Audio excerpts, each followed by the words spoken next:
This podcast is brought to you by our Anime Addicts community. If you want to help out the podcast, you can head over to our Patreon page. When you sign up on Patreon, you're going to get all sorts of extra content that's going to help you through your busy week. We got our hentai episodes where we're going to talk about some naughty manga after the show today. We might even pick some naughty manga to read. You just never know. You also get our Hobby Addicts episodes where we're going to be talking about video games primarily. Lots of video game talk, some board games, movies, the extra stuff that's not anime that you also follow. And of course, you get the after parties as well, where we just sit around the campfire with you after our regular episodes. And if you don't have Patreon, you can go to our website, AAAPodcast.com, hit that join button, and you can get the episode content that way. You'll be helping out the podcast, and we'll be helping you through your work week. And now it's time to get started. Get ready! You're about to listen to the Anime Addicts Anonymous Podcast. Make your anime addiction worse at AAAPodcast.com. And now, here are your anime addicts.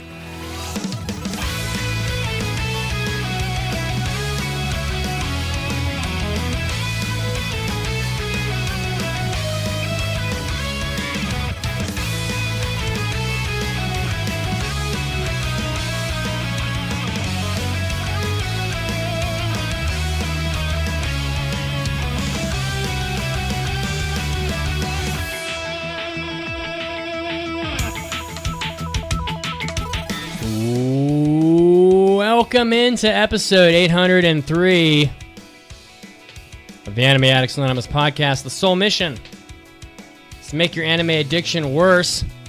That's right. If you want to help out the podcast, you can subscribe to us wherever you are listening. If you're on Apple Podcasts, give us a review on there. Give us a like. Tell your friends. If you're on YouTube watching live, subscribe. Hit the like button. We love when you love us.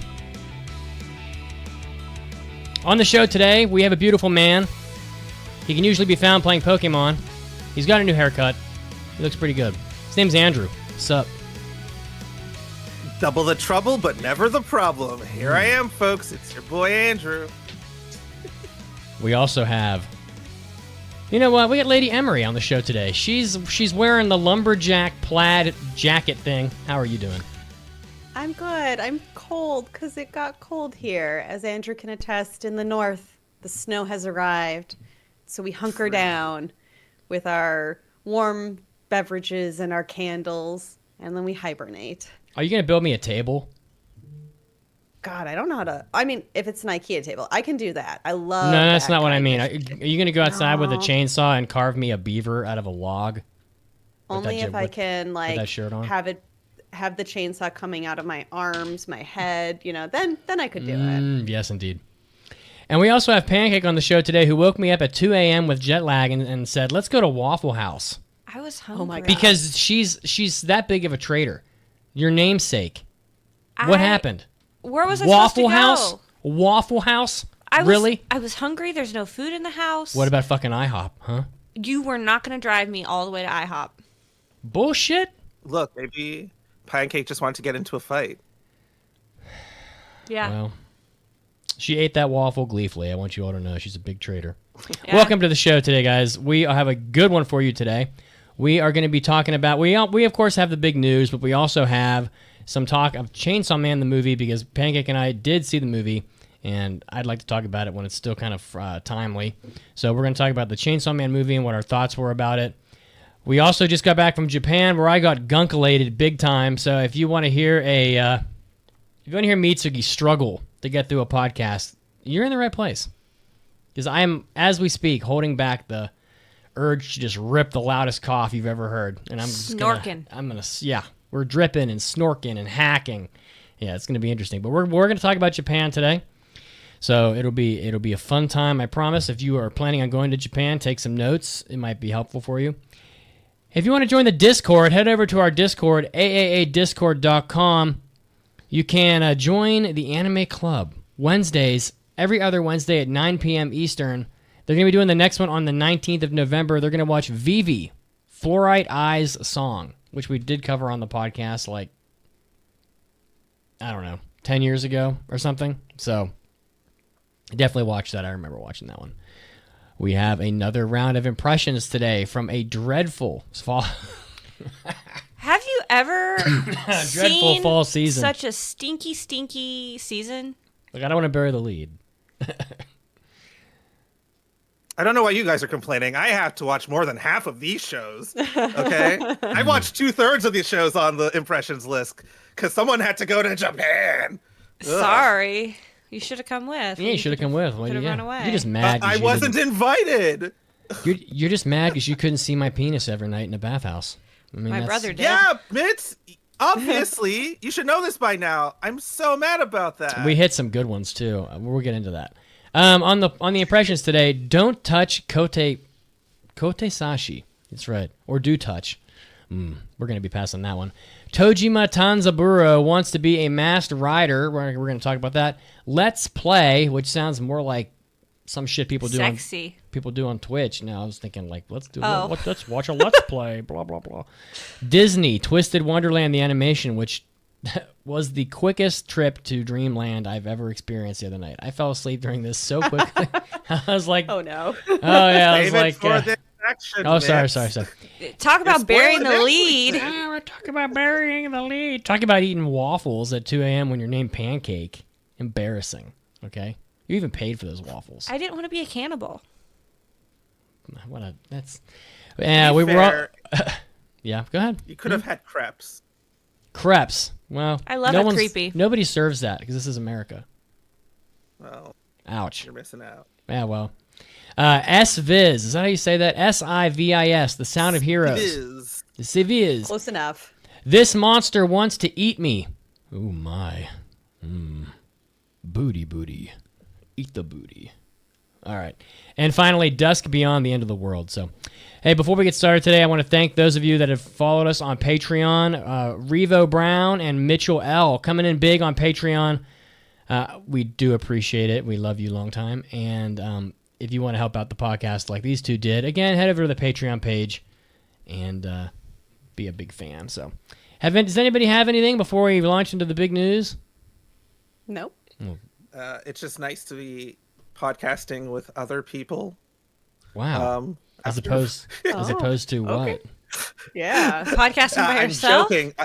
No, I always end up podcasting with Mason and Caroline. It's other nice to people. see some other people. Oh. You And the have joke is, we're like the other squad. We're one of the squads. You have because the it's always power. us three. But you have the power to select whatever week Actually, you I want. don't because I literally have a very specific work schedule. Oh, well, I just pick my days randomly, so that's weird. All right, let's get this rolling. おー、大ニュースです。It's time for big news of the week. The chat is asking if you can order No. a pancake at Waffle House. I think they would slap your ass right out of the seat. Yeah. The meth addicted toothless lady would gum you until you flee from the Waffle House. Oh my god, yeah. Uh-huh. Mm-hmm. Yep, exactly. Well, that or a drunk person at 2 a.m. would throw up on you. All right. We're lady- being called the Naughty Squad, by the way, in chat. I mean, we kind of are. Well, So the Naughty Squad is just me, my wife, and one of my husbands. yeah. I'm unhinged. Like, I was on the airplane and I was sitting next to Pancake's brother, and Pancake was on the other side of me, and someone said something about my penis. It was me. I was like, We don't need to repeat what and I I said. just whipped my dick out right on the airplane. No, No, I did. I save put- it for the hentai episode. Hey, save it for the hentai episode. Oh, come on. That These sounds poor like a really people. funny hentai episode story. We can't take everything from them. You know? No, we already Subscribe gave them... to hear about my husband's penis. There's plenty of hentai to go around. I just fucking pulled it out. I was like, boom, here it is. Yeah, there you go. And right next to Pancakes. But he had seen my penis 100 times this trip. So, I mean, good lord. He could probably draw it. He probably molded it out of clay from memory. So, I mean, who could forget? Who could forget, to be honest? All right. Lady Emery, what do you have? I am so excited. This is my number one husbando in the anime universe. Was finally revealed for the One Piece live action, specifically season 3. So Sholo, who is the Cobra Kai star, was cast in Netflix's One Piece live action. He is going to be playing Portgas de Ace in the show, and it is set to go back into production later this year in Cape Town, South Africa. So, yeah, Wow. I am very, very excited. I can tell that Raggedy added a note here that I'm not going to say out loud because it's spoilery, and you just have to subscribe to get the show notes to see what he added. But just for those who need a reminder, the second season of the Netflix show One Piece Into the Grand Line will be premiering on March 10th, 2026. So I've got a good countdown. I'm really My excited. birthday. Happy birthday! Aw. Wow. Okay. Well, I looked Also- up Zolo on. We'll get back. Go ahead, Andrew. Also, what? Well, no, it's just like also as a second bit of casting, they also announced Cola Scola from just off of their Broadway debut and Tony win from Oh Mary, still on Broadway with a different cast as Bon Clay. So Perfect fit for him also, too. yeah, it's kind of crazy. Like really, really spot on for that one. So I will say with the One Piece casting, like season 2 is going to be like the boilerplate moment for me with the show if it can actually succeed with as the show gets more fantastical.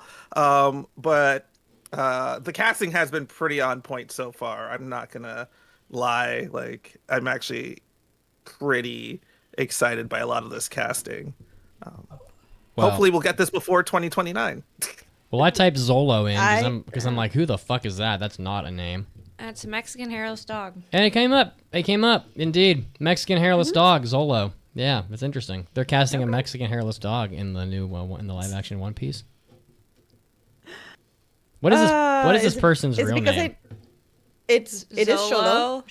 Xolo. Xolo Mariduna. Mariduena. Oh, there he is. Mariduena, thank you. Sorry, Mariduena. He's He was like With the, the like, main little kid. in Cobra Kai, yeah. Yeah, Cobra Kai. Okay. He did Blue Beetle. He does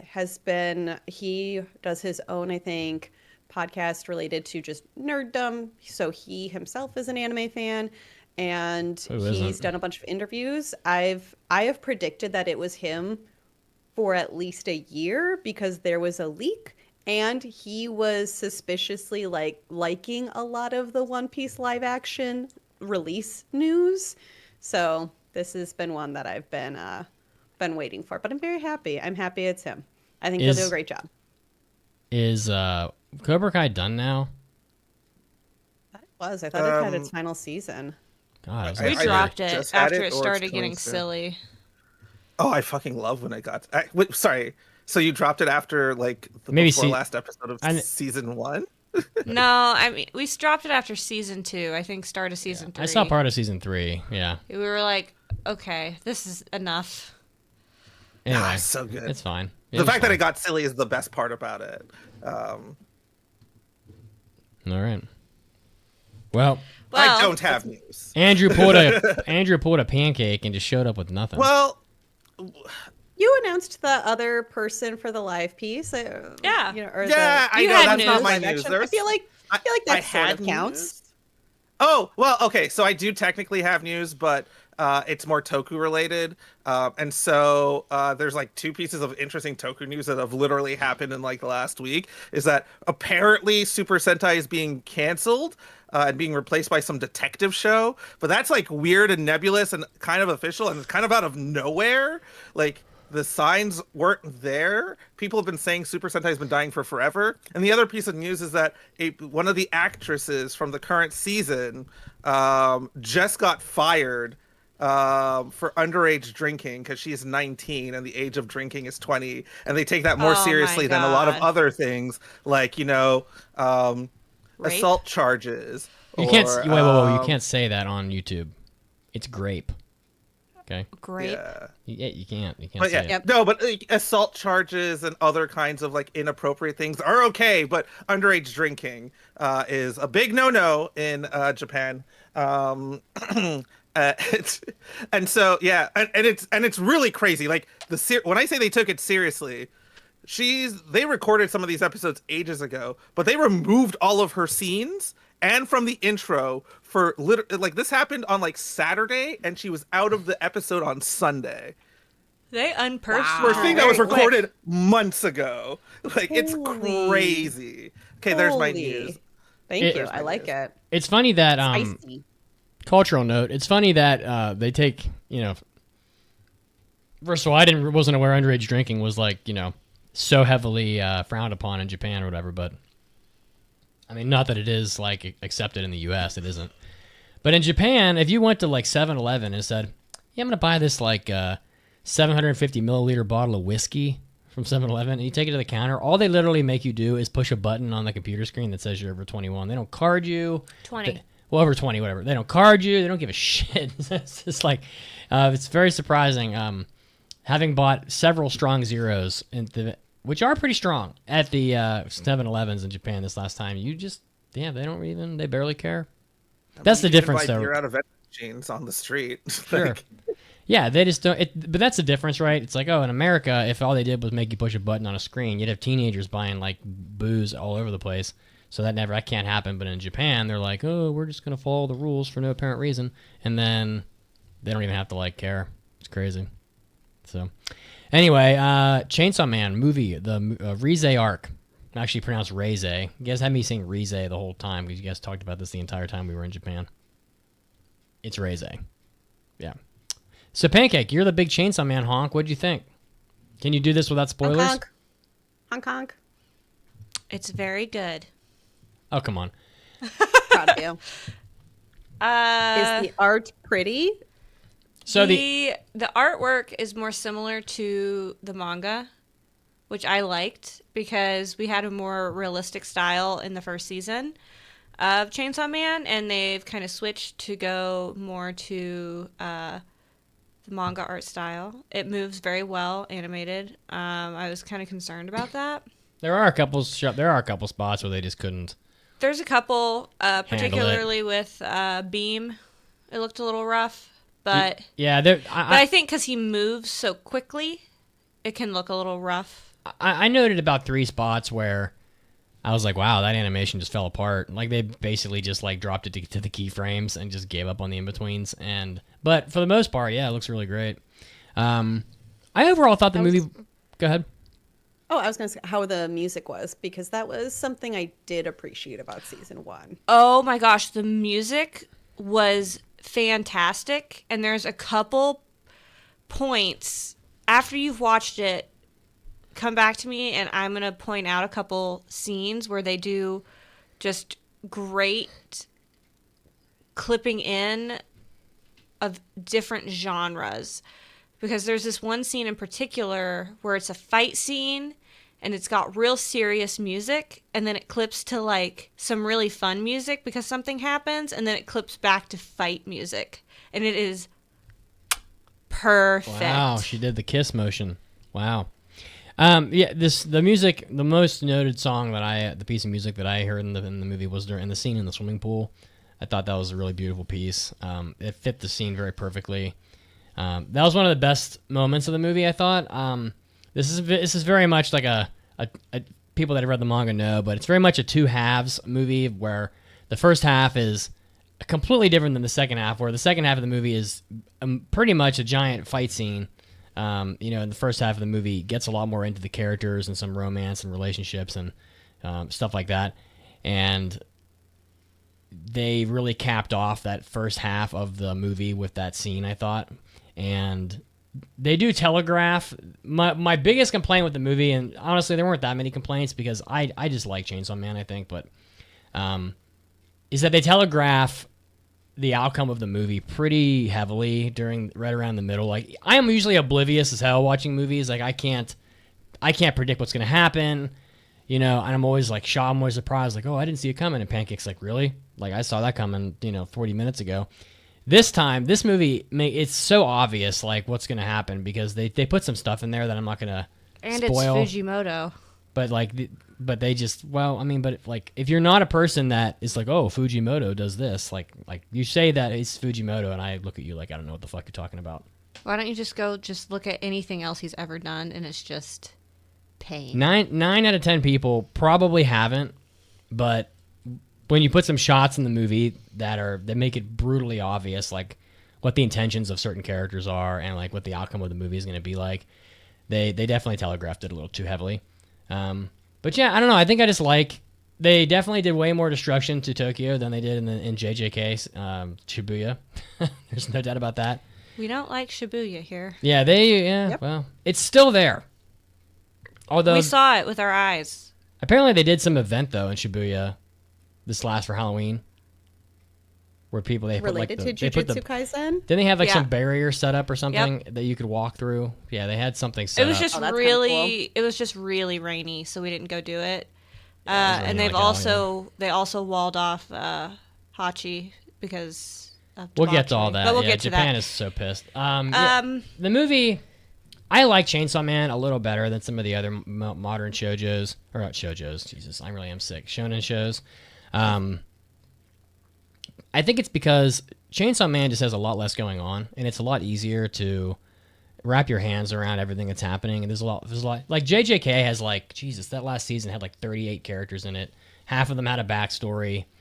And it's just too much to care about and too much to remember. Whereas Chainsaw Man, even if you've had some gaps in time pass, it's easy to pick it back up and run with it because there's a lot less characters to manage.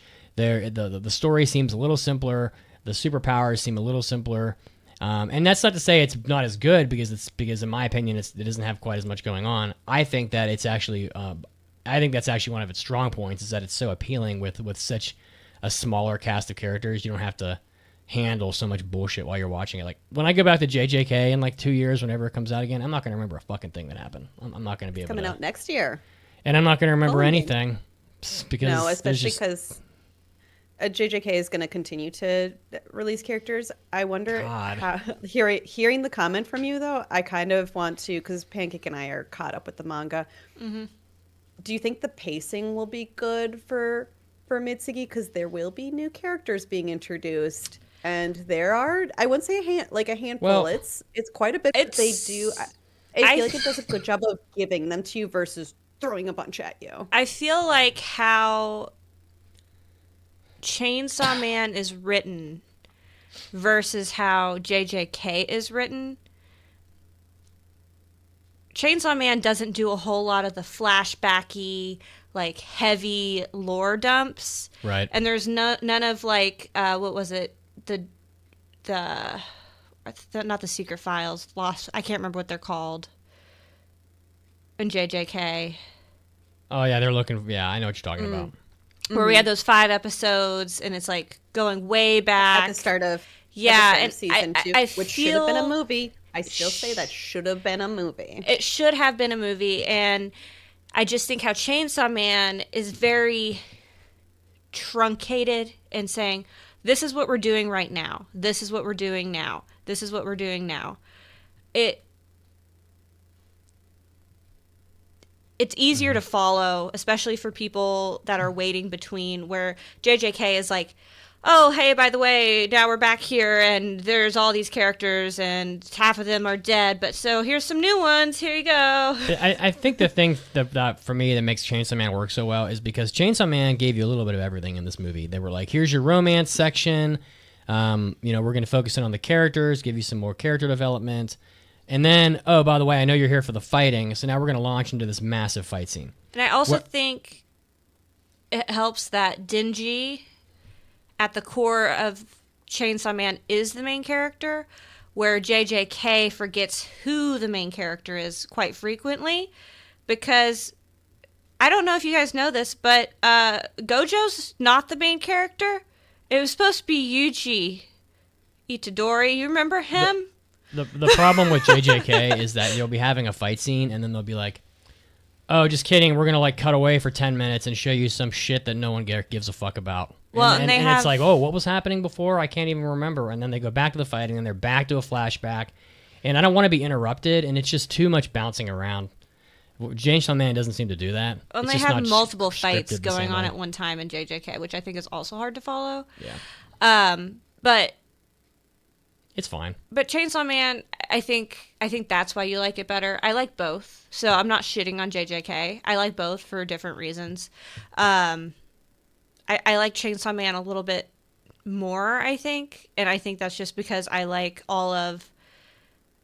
how many layers to the onion there are and how many layers there can be depending on how you're looking at it. And my biggest complaint about the movie, and this is probably the only real complaint because the movie was so good, is that Reze doesn't, and I don't think this is a spoiler, doesn't get much of her like background introduced in the movie. So they mention it, like, oh, they mention it, oh, she came from here, this happened, blah blah blah, but they don't show it to you. And so I think that had they done that, the audience could have had more of an emotional attachment. And maybe it's different in the manga, I'm not sure. But the audience could have had more of an emotional attachment to her as a character beyond just what you saw in the first half of the movie. If they gave you a little bit of backstory to where she came from, you might understand some of her motivations about what she's doing and why she's doing it, as opposed to just having to be told in like a 3-sentence paragraph, this is who she is. I think they dropped the ball on that. I think they definitely could have taken 5 minutes to give us that, and they didn't. So that was my biggest complaint probably from the movie. But yeah, it was really good. I don't know. And I'm happy they did Reze as a movie. I don't think it would have translated well as a season. Well, they could always do that shit that Demon Slayer did, where they'll just make the next, or suit Dragon Ball Super, where the movie becomes the next 6 episodes of the following season. I hope not, because I just don't think it works well. I think how they did it was fine. So anyway, it's still in theaters. I put some data down here at the bottom. It's doing quite well. It's not quite doing like Demon Slayer type numbers, but currently it's done $124 million worldwide, which is pretty good. Demon Slayer is at like $590 million, which is so ridiculous. But I feel like Demon Slayer is a little bit more for a wider audience. I feel like Chainsaw Man's a little bit for a more mature audience. I forgot how much Denji curses. yeah. They drop some mother effers in there, don't they? I think in the movie, Yeehaw, motherfucker. Yeah, there's wow, good job. Yeah, it's definitely maybe for a more mature audience, and there's a lot of gore in this movie. But I don't know. I don't know that has as much to do with it. I just think Demon Slayer is just this unstoppable titan, and nothing can touch it. To be honest, I mean that's $590 million is ridiculous for any movie. So, do you have another note up here? So, yeah, I have some news. Just piggybacking off of Chainsaw Man. You like the notes I put in there? Did you actually do this? I sure did. Come on, Lady Emery, this wasn't you. Oh, you guys are so full of shit. There's no fucking way. Pancake can't type. She doesn't know grammar. Nope. Big dumb. Box offices. Chainsaw Man. I can't read that. Can you? Revenue? See, if you had put this in here, you would know what it said. Yeah, that's exactly right. I can't read it. I can't read my own typing. 8.5 million opening day on top of Regretting You. Spars for second as Springsteen strums in fourth. So Chainsaw Man is beating up other movies, basically. It's dominant in the domestic box office. Reze Arc looks ahead to fellow new releases ahead of other fellow new releases. The Bruce Springsteen biopic. Who's going to see that? No one cares about this, honestly. Yeah, so who cares about Springsteen? Yeah, you already made the whole point. Yep, it's just 3,003 locations. That's a lot. I remember when it was. Well, I can remember when I was living in Kentucky, and there'd be like one theater that would have anime, and now there's like thousands of theaters. I think that's really cool. I think it's really cool that we have. We had Demon Slayer out. We have Chainsaw Man out, and next we're gonna have the Culling Games come out in December. Jesus, that Springsteen Was it January? Must suck balls. It's doing horrible. Who cares about Springsteen? Oh. Apparently nobody, because it's done 1/4 of the money that Chainsaw Man did. Bruce Springsteen, you just suck. No one gives a fuck. I thought that the JJK just came out in Japan, and it's coming out December 5th here. Or I could be wrong. Oh. We I saw might have my dates wrong. we saw some cool Chainsaw Man stuff in Japan. There was a Chainsaw Man cafe. We couldn't get in. They were booked up like a Yeah, motherfucker. we couldn't get in.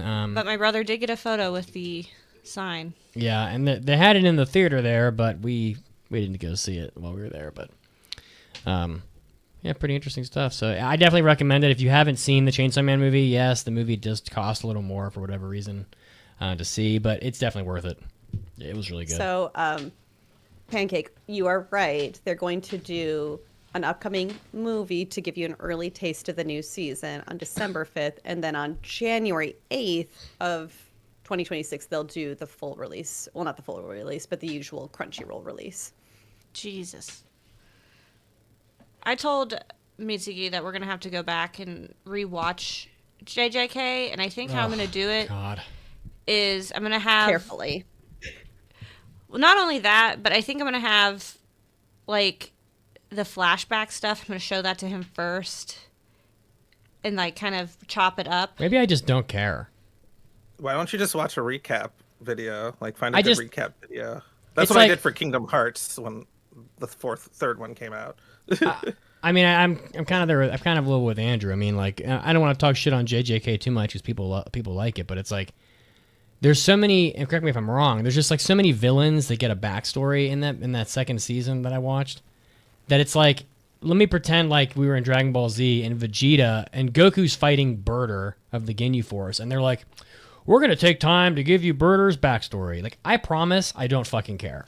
Well, if you I just- don't fucking care. I if don't you want to just- see it. If you just want to, like, a top line, like, easy to digest what the show's about, two boyfriends break up and make it everybody else's problem. Two boyfriends make up and make it everybody Break else's up. problem.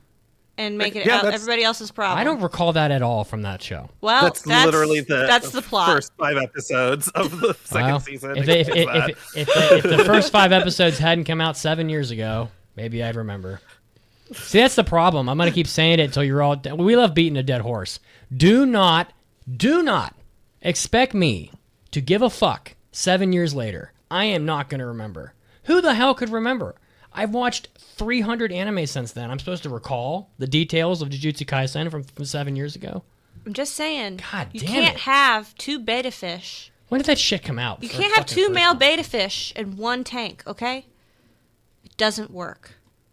I love the opening reference. Nice. I'm just with these fucking mouses. This mouse is just not working. It's pissing me off.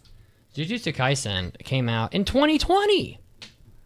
It's 5 years ago. Season Yeah. 2 came out in 2023. It wrapped up end of December of 2023. Yeah, every 3 years.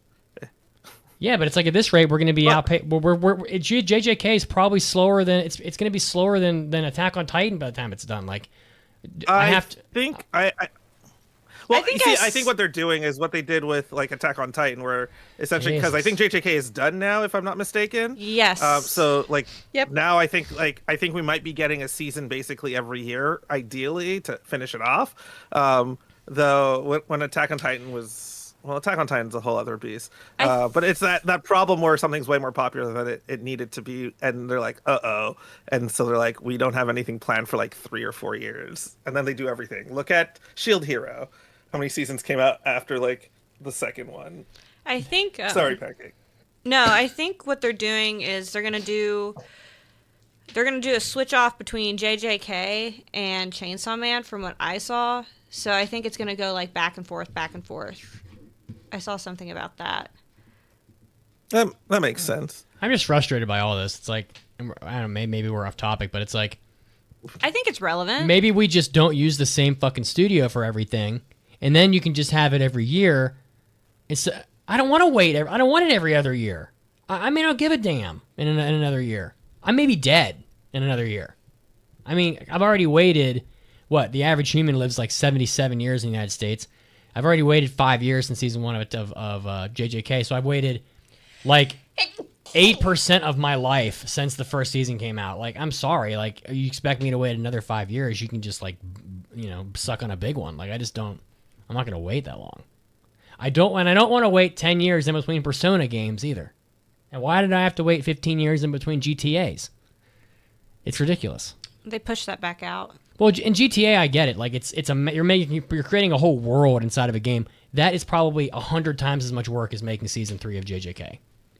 Mappa, just whip your people harder, or hire more people. It also has like get it fucking done. 10,000% times more. Sorry, 10,000 times more the budget, if not like 100,000 times more the budget. You're right. You're right. It's not even close. It made a million times the budget. And made 1,000 times the money. Like GTA's, it's probably made more money than the entire anime industry in a year. So, anyway, that's my rant. But like, don't expect me to remember. And I don't care about the fucking fish guy. Why am I giving a fuck? He's throwing fish at you. Fish guy? Fish guy. There was a fish guy in the season 2 of JJK, and they're fighting off the beach. And I'm like, why are you on the beach? You're supposed to be in Shibuya. Told the you. octopus. Oh, here comes my octopus fish man and my backstory for the fish man. No one gives a fuck, okay? No one cares. This writer likes a backstory. Well, they can fuck off. Put a backstory in there for the characters that fucking matter. Burter, listen, Nappa from Dragon Ball did not get a backstory. It wasn't like, well, 3 years ago, Nappa's hair fell out and he tried Rogaine, but no one cared. We just killed Nappa like he was nothing. Why do I have to have a backstory for a throwaway villain? Anyway, okay. I'm clearly wrong because everyone else loves it. No one's going to argue with you on this because you're pretty set on this. Yeah. I would like anime to come out more quickly. That requires actual funding. It's funny how when you fund things, they can actually maybe work. Yeah, indeed. All right, let's move on to Japan. You want to move on? Anything else? I think that was... Is the horse dead? Is it like bleeding or I kicked it over and over? I mean, it wasn't until like 10 seconds ago. Yeah. Okay. All right. Well, that's not so bad then. So, I want you and Emery to chime in as we talk about these things because it'd be more interesting. So, how many times have you been to Japan this year? I guess is the first question. 2 times. Okay. And how many times have you been to Japan in the last 2 years? 3. 3 times. But we cheated and we went Christmas through New Year's. So we went twice in 24 and twice in 25 because of that. Big fat cheaters. That's right. Because it carried over. Gotcha. Yeah, it did. That's not how carryovers work, but okay. All right. So what prompted this trip, I guess is my first question. We saw cheap tickets. Yes, they were only $800 round trip, which is like impossible now. Usually it's like $1,600 now, and I was like $800. October, the weather will be great. Full send. Let's fucking do it. Yeah, basically that was it. And then my baby brother had a really bad breakup, and I was like, "You want to go to Japan? Let's go to Japan." Oh. So that also pushed it. Can you grab me a ghost out of that cooler back there behind you? Get into the Sonic cooler. That's right. And grab me not a limeade one. All right. That's limeade, but I'll drink it anyway. Oh, I was trying not to. I need something to drink. Well, that's okay. I opened it already. So today we are drinking a Ghost cherry limeade because they were way cheaper than the monsters at Sam's Club. Yeah, and then we tacked on a couple friends of ours. So it was 5 of us that went. So how long did you go for? It was about 10 days. Yeah, we always do 10 days. Okay. All right. Stayed in Tokyo Those are again. Not bad. Tastes like cherry cola. So just Tokyo, no Osaka or anything like that? Yeah. Yeah, and I think this is going to be the last time we do Tokyo for a while. We're ready for other areas. Tokyo is just out of control. I mean, it's to put it in context for people that live in a big city like New York, you don't really live in a big city. Tokyo has more people in it now than Canada. It has more people than the state of California by 3 million. So it's just unfathomable how crowded Tokyo is. It's so crowded. It's so bad that I would say, as a piece of advice for people going, if you plan on being in Tokyo primarily, leave the city entirely any day that's either a weekend day or a holiday. Just get the fuck out of the city because it's absolutely a nightmare. It's horrific. Yeah, it's fucking ridiculous. Like, you can't do anything. And it's really crappy because now that we've been there 3 times, right? The first time we went, we did like Tokyo, Kyoto, Osaka. The Bum Rush Tourist yeah. Tour. We did that. Right. And it was cherry blossom season, and there was just a ton of tourists then.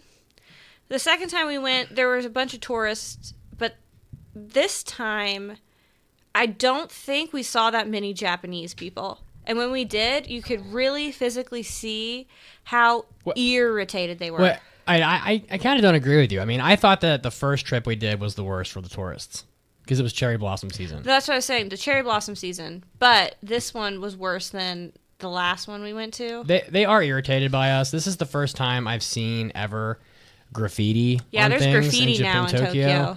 I think the what? trash. Yeah, because there's a lot more trash on the foreigners ground there in now. Shinjuku, right outside the station, just lining the street.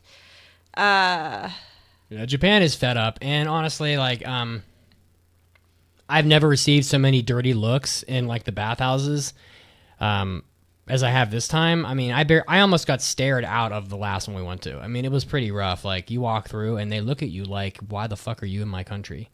Basically. And I'm like, I'm not used to feeling that for the most part, but it's pretty clear that something is changing in Japan, and they're done. Like, they don't give a fuck. There's too many tourists, and they want us out. And I think it doesn't help that people don't follow the rules. Yeah. Like, that is the thing that I noticed a lot. So, for example, at the Meiji Jingu, our power's flickering. At the Meiji Jingu, which is a big temple, a big Shinto temple in the middle of Tokyo. It's probably one of the most famous temples in the country. They had to put, I would say, 10-foot tall plexiglass barriers around all of the tories, because the tories are the little the wooden gates that you see. Because people have been going around and were carving their names in them. And we're talking about joking. we're talking about 800-year-old like structures that are holy. God. And like for the first time ever, there were plexiglass, like not. And this isn't. I might expect it on New Year's because you just don't know what people fall into them, spill drinks on them, whatever. But like when in this time of year where there's not that many people going to the Meiji Jingu, usually it's not usually that crowded. You wouldn't see those things, but they're putting up barricades for us because we just can't behave. Yeah, it's pretty bad. And then Hachiko, they had to wall her off for you couldn't go see her from October 31st through January or November 1st because they were concerned with the nightlife on Halloween. And I guess that hasn't happened before. It was like a big deal. It was on the news in Japan. Can I pivot real quick? Yeah. I don't want to paint this all in a bad light. No. I enjoyed my time. We had several good interactions with Japanese people on some trains. Oh, amazing. There was one instance where a woman gave her seat up to Pancake, and they were this group of 4 ladies, and they were all, it was like, oh, this was, and they started talking to us, and only one of them could speak some English.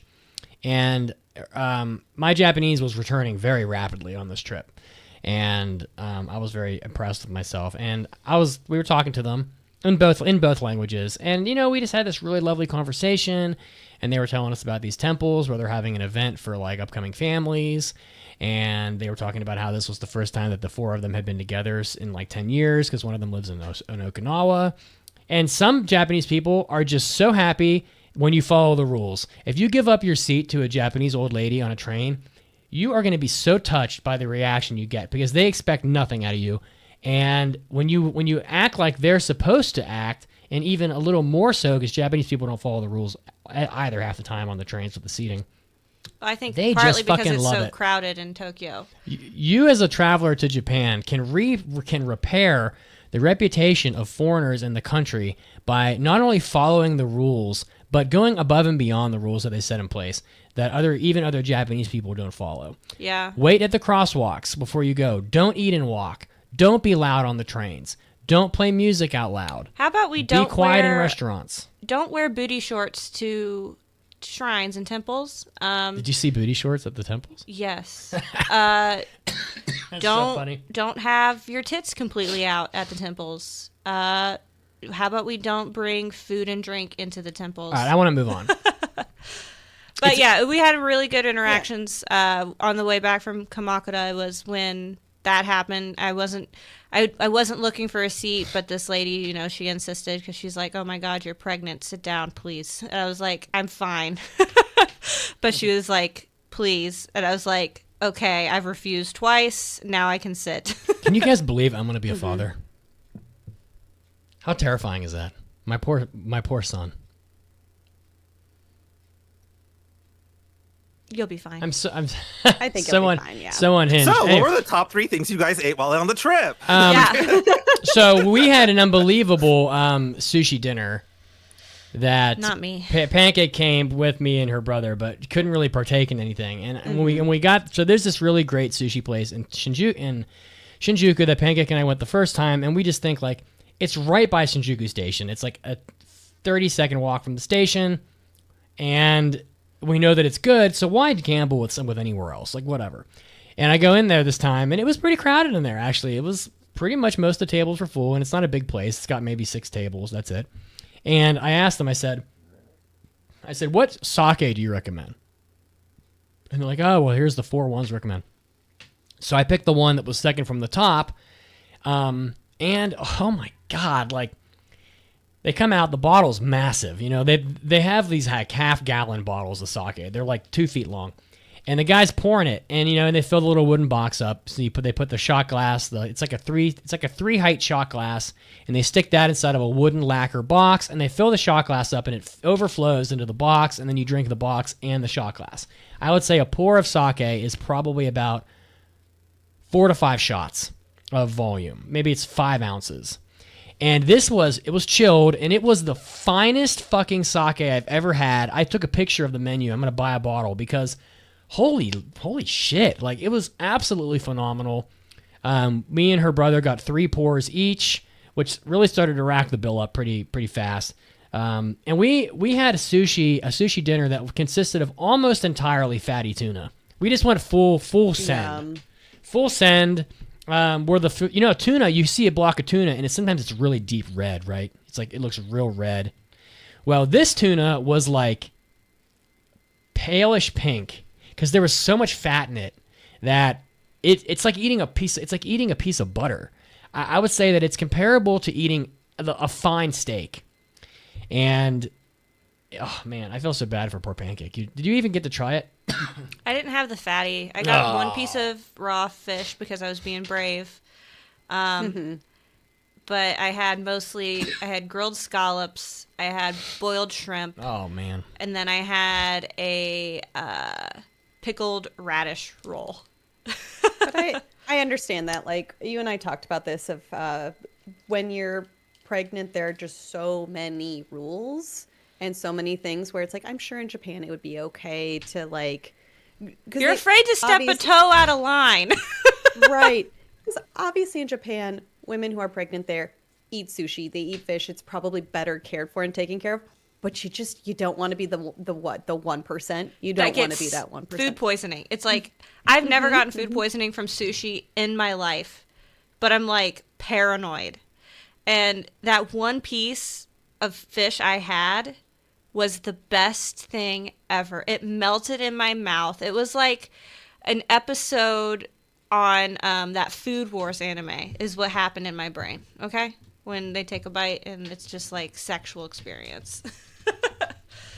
So. I'm looking up Fatty Blue Toro. Yeah. Yes. Here it is for the people on that are watching. This shit right here, fucking bullcrap. This is the color of fatty tuna. I mean, it is totally different than regular tuna. I mean, it gets expensive. I mean, I'd say Japan is not an expensive country. Everything there currently costs about 40% of what it does in the States. But this fatty tuna comes out to be about close to $4 an ounce. So, you get one of these pieces of sushi, and it's about $3.50 each. But holy fuck, it's worth it. Like, I don't even know why you bother with anything else. It's that delicious. Well, and it's not the little piddly pieces either. No, like, it's a big piece of meat. Muja and Mitts. Muja and Mitz were just like chowing down on only this, and Yeah. I was so jealous. Oh, it's so phenomenal. And I have good news for those of you that love sushi.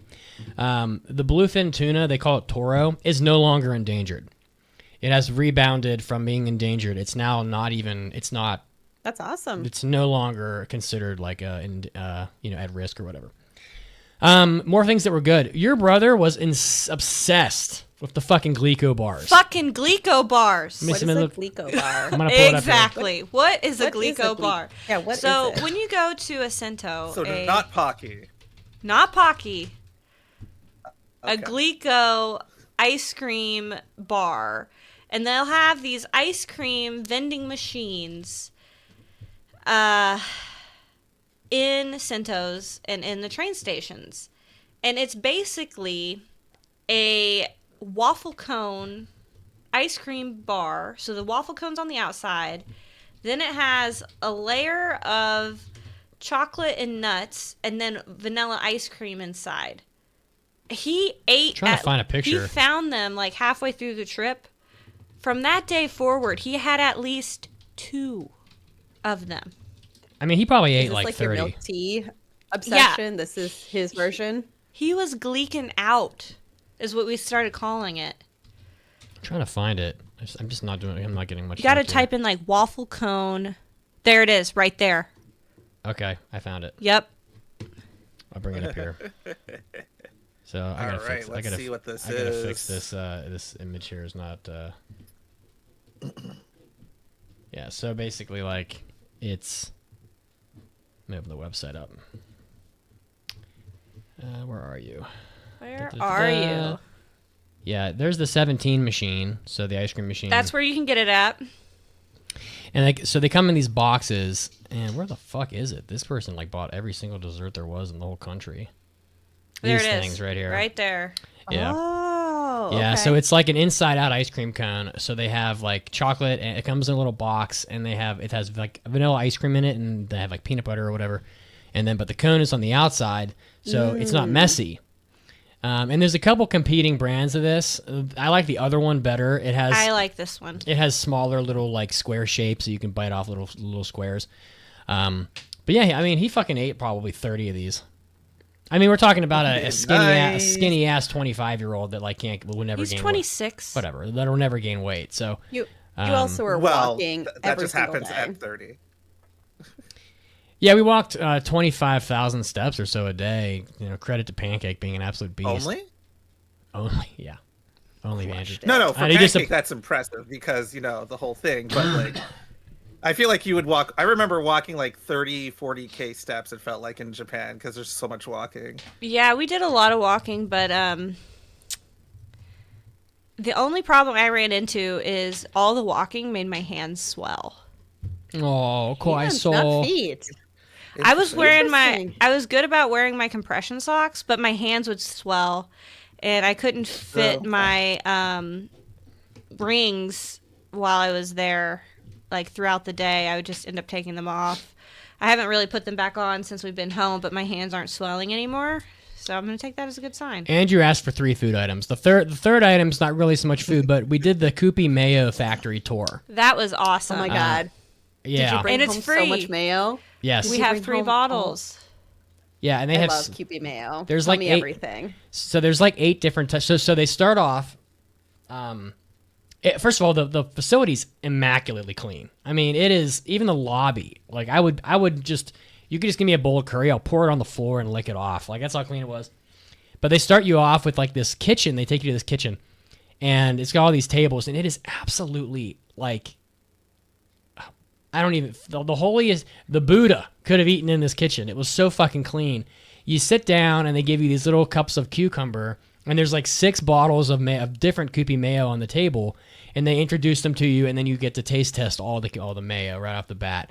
So that's my third food item, because they had the regular, They had the half. the half fat, then they had the fake, Dairy free. the dairy free one, the one that's made out of like not eggs. No eggs. Then they had one that was made out of, that had flaxseed in it, and that one was pretty good. They had and then they let us taste the It was like smoky one. The smokehouse flavor. which I didn't like. I don't like smoke though. I think they were all good. It was all good. Sounds amazing. Then they walk you. Gosh. Then they walk you through the history of Koopy Mayo, and it's been around a while. I mean, it's pretty old. It's like 80 years or something. And then they walk you through like how the construction of the bottle keeps it fresh for like ever. And I was geeking out. Oh yeah, she was gleeking. I was gleeking, Yeah. like the Gleeco bar. I was like, ooh, this is so cool because like they inject. So the reason their bottles are so great is it's multi-layered, so air can't get through because of all the layers. But then also that space in the cap, they inject nitrogen in it to get all the oxygen out so it stays fresh. And so oxygen, if you're using your bottle correctly, will never get in there to ruin the flavor of your mayonnaise. And that is why their mayonnaise is fucking superior, man. It is Well- so good. And I'm guessing the ingredients, because they use Yes. legit ingredients. So they They have their own suppliers for eggs, and they make their own no. vinegar. Not only are they No. the point is that they have bought up the suppliers and they control the ingredients also. So they're not buying the eggs or vinegar from some rando that you have to like worry about their quality. They own the ingredient companies too. So they actually control all of the quality of the ingredients too, end to end. So there's no concern about like, are you getting bad eggs? Are you getting, suboptimal vinegar? Yeah, there's like or no whatever. food fraud within their supply chain, which is really cool. They wouldn't let us go into the actual factory floor. Well, the factory is no longer there. So the factory that we went to is no longer operational because it is now in a town. But they have like a little fake factory tour that they take you through and show you videos of the factory, take you through the process, and you're like trying to find the Koopy, the different Koopies.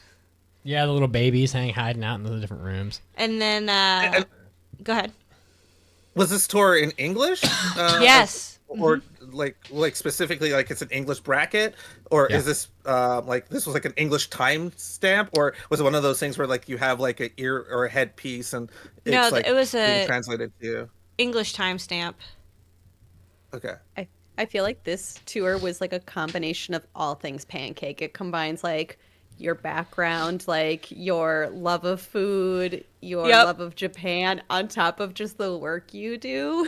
Yep. Just because, like, I'm imagining you being like, look at all these labels that are perfectly made. Look how clean this facility is. Like, Well, it was just loving this. I was just geeking out about like their Yeah. bottle and like all of the engineering that went into it and all the care into the ingredients, and then like watching their process. Like they had a video of their egg separator because you got to separate the yolks from Oh the my God, whites. it's That so was fucking fast. cool, and it's so fast. What was They it, had to slow 600 eggs a down. minute or something? Yeah, it was 600 eggs a What? minute. Yes. Yeah, And it's they fucking nuts. separate them without breaking the yolk. Because, like, Yep. that's... It's nuts. It's That's insane. amazing. And then they had this little, and then the next room, because ingredients are stored usually on like shelving, right? They had a little demo of that. And so like a lot of this is like basic HACCP and like basic food production, right? And this was one of those just basic food productions, but Mitz got to do like little ingredient scanning because you have to scan in the correct ingredients for recipes. So they did a little exercise for that. And I was able to do it in 1 minute, and the other little kid was not because he's a loser. but you did scan the wrong ingredients because you weren't looking at the lock Just codes. getting an insight into Mitz's future Well, fatherhood there.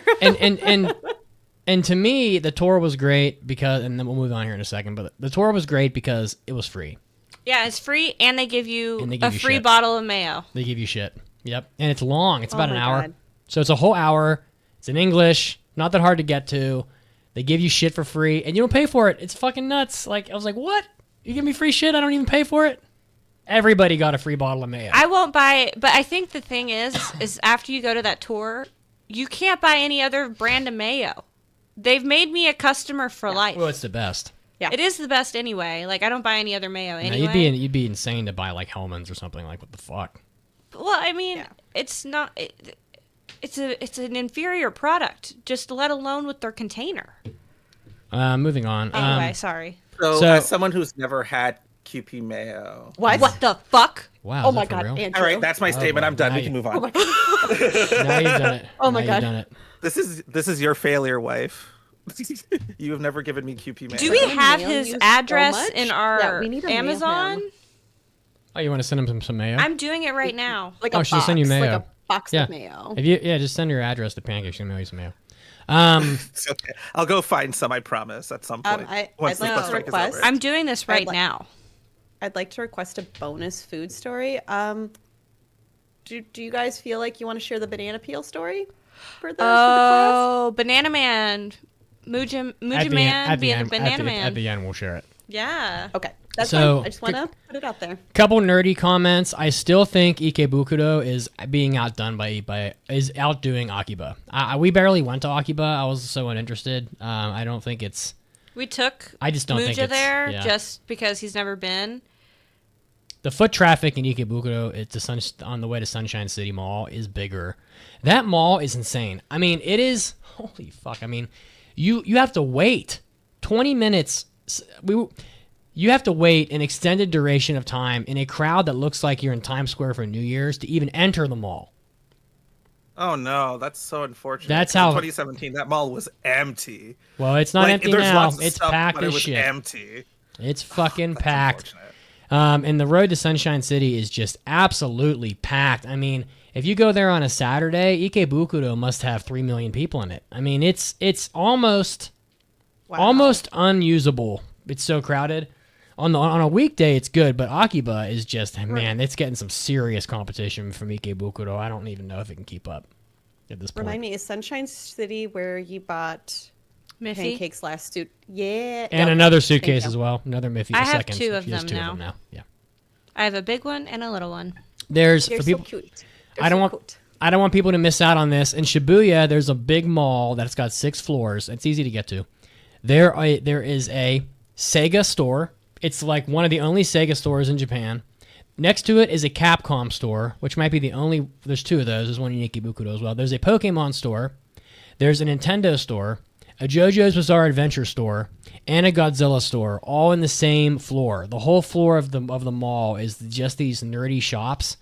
I got to have my picture taken with a mascot of Sonic and Hello Kitty. They were doing a collaboration. I got some cool Sonic merch. They actually had Also, Resident. Ikebukuro. You said Shibuya, right? Or did you mean This is Ikebukuro? in Shibuya now. Oh, okay. So it's actually Shibuya now. Okay. Yeah, so Shibuya, and they actually had Resident Evil merchandise in the Capcom store. So I got this like bottle of pills that says something about like Umbrella on it, and I'm like, well, I could eat the mints out of this and then use it as a pill bottle when I travel, and it'd be kind of fun. Oh, that's cute. I like it. Yeah, they had a variety of. Resident Evil gets nothing. Like for a franchise that's so big, it doesn't get any merchandise. The Especially JoJo's. with a game coming out. It's soon. crazy, yeah. I mean, they had some merch for the game, for the new crazy. game, but I didn't buy the merch because I don't even know if I like that girl character yet. Like maybe the game will be lame. I don't know. I was like, I don't want to take a Right, chance on this. you gotta wait. Jojo, I want to hear though about the Jojo restaurant too. Yeah, go ahead, Pancake. told me a little about it. We got some dumplings some mochi dumplings that had 5, 6, and 7 on them, and they were filled with custard, and they were really good. And Apparently, you want 5. I just feel bad for 5. Someone's afraid of him or something. Well, because I didn't watch that season of JoJo, so Mist is afraid of number 4, so 4 becomes 5, so he's really 4. So all the other bullets pick on him. oh, I see. That's weird. What a weird fucking anime. So I really wanted that one. So we got that. We split them. They were actually really good and reasonably priced. The JoJo store didn't have the kind of merch I was looking for, but my brother got a really, really tight bag that has like all the JoJo characters on it, and it says JoJo the World. Yeah. And then he also got a long sleeve T-shirt with Johnny from the Ville on it. the next JoJo that's going to be coming out in Steel Ball Run. I said, you have to go with Johnny because he's from Danville like us. So Japan is so great. It's like when you check out, they're like, do you want a bag? And they point to it, and they're like, oh, it's like a $2 bag or whatever, or $3 maybe, and you buy this bag for your stuff, but the bag itself is like merchandise. It literally is like a tote. Like, yeah, it's like a like, "Hi, really here's this nice tote." tote. And he was like taking it around. He was just like so excited. Yeah. Because Mujo's the one that got me into JoJo, and I just... It was a good experience to get to go to the JoJo store with him. I was recommend impressive. the cafe. Their menu is very limited, but it's connected to the store. And the line was not very long. Yeah. It was a really impressive store. It was quite big. So it was bigger than the Sega store. I think it was laid out better too because it's kind of it's like circular shaped. So you walk in and you kind of go along the sides and it like funnels you to the front registers, and then it has a little bit of floor space as well. Whereas the Sega store was just like Chaos. It was packed. It was crowded, and they had some really great stuff, and nothing's really overpriced, and they're not gouging you at all. I bought 2 blind boxes of like they have a new lineup of toys or whatever, and they were so cheap. I got 2 of them. I said, Pancake, I'm probably not going to get the one I want the first time, so I'm going to get 2 of these. It was 1 per person, so she bought 1. I got Rouge the Bat, which is probably was one of the lower ones I wanted from the blind box. But she's so hot. And I was like, I really want Robotnik. So she opened it, and I got Robotnik. So it was pretty sweet. So it was really great. We didn't go to the Pokemon or Nintendo stores. There were just the line to get in was so insane. Yeah, sorry, Andrew. Yeah, but they were cool. Yeah, I'm sure it was really amazing. But yeah, we couldn't. I didn't want to wait in line for that. Disappointed.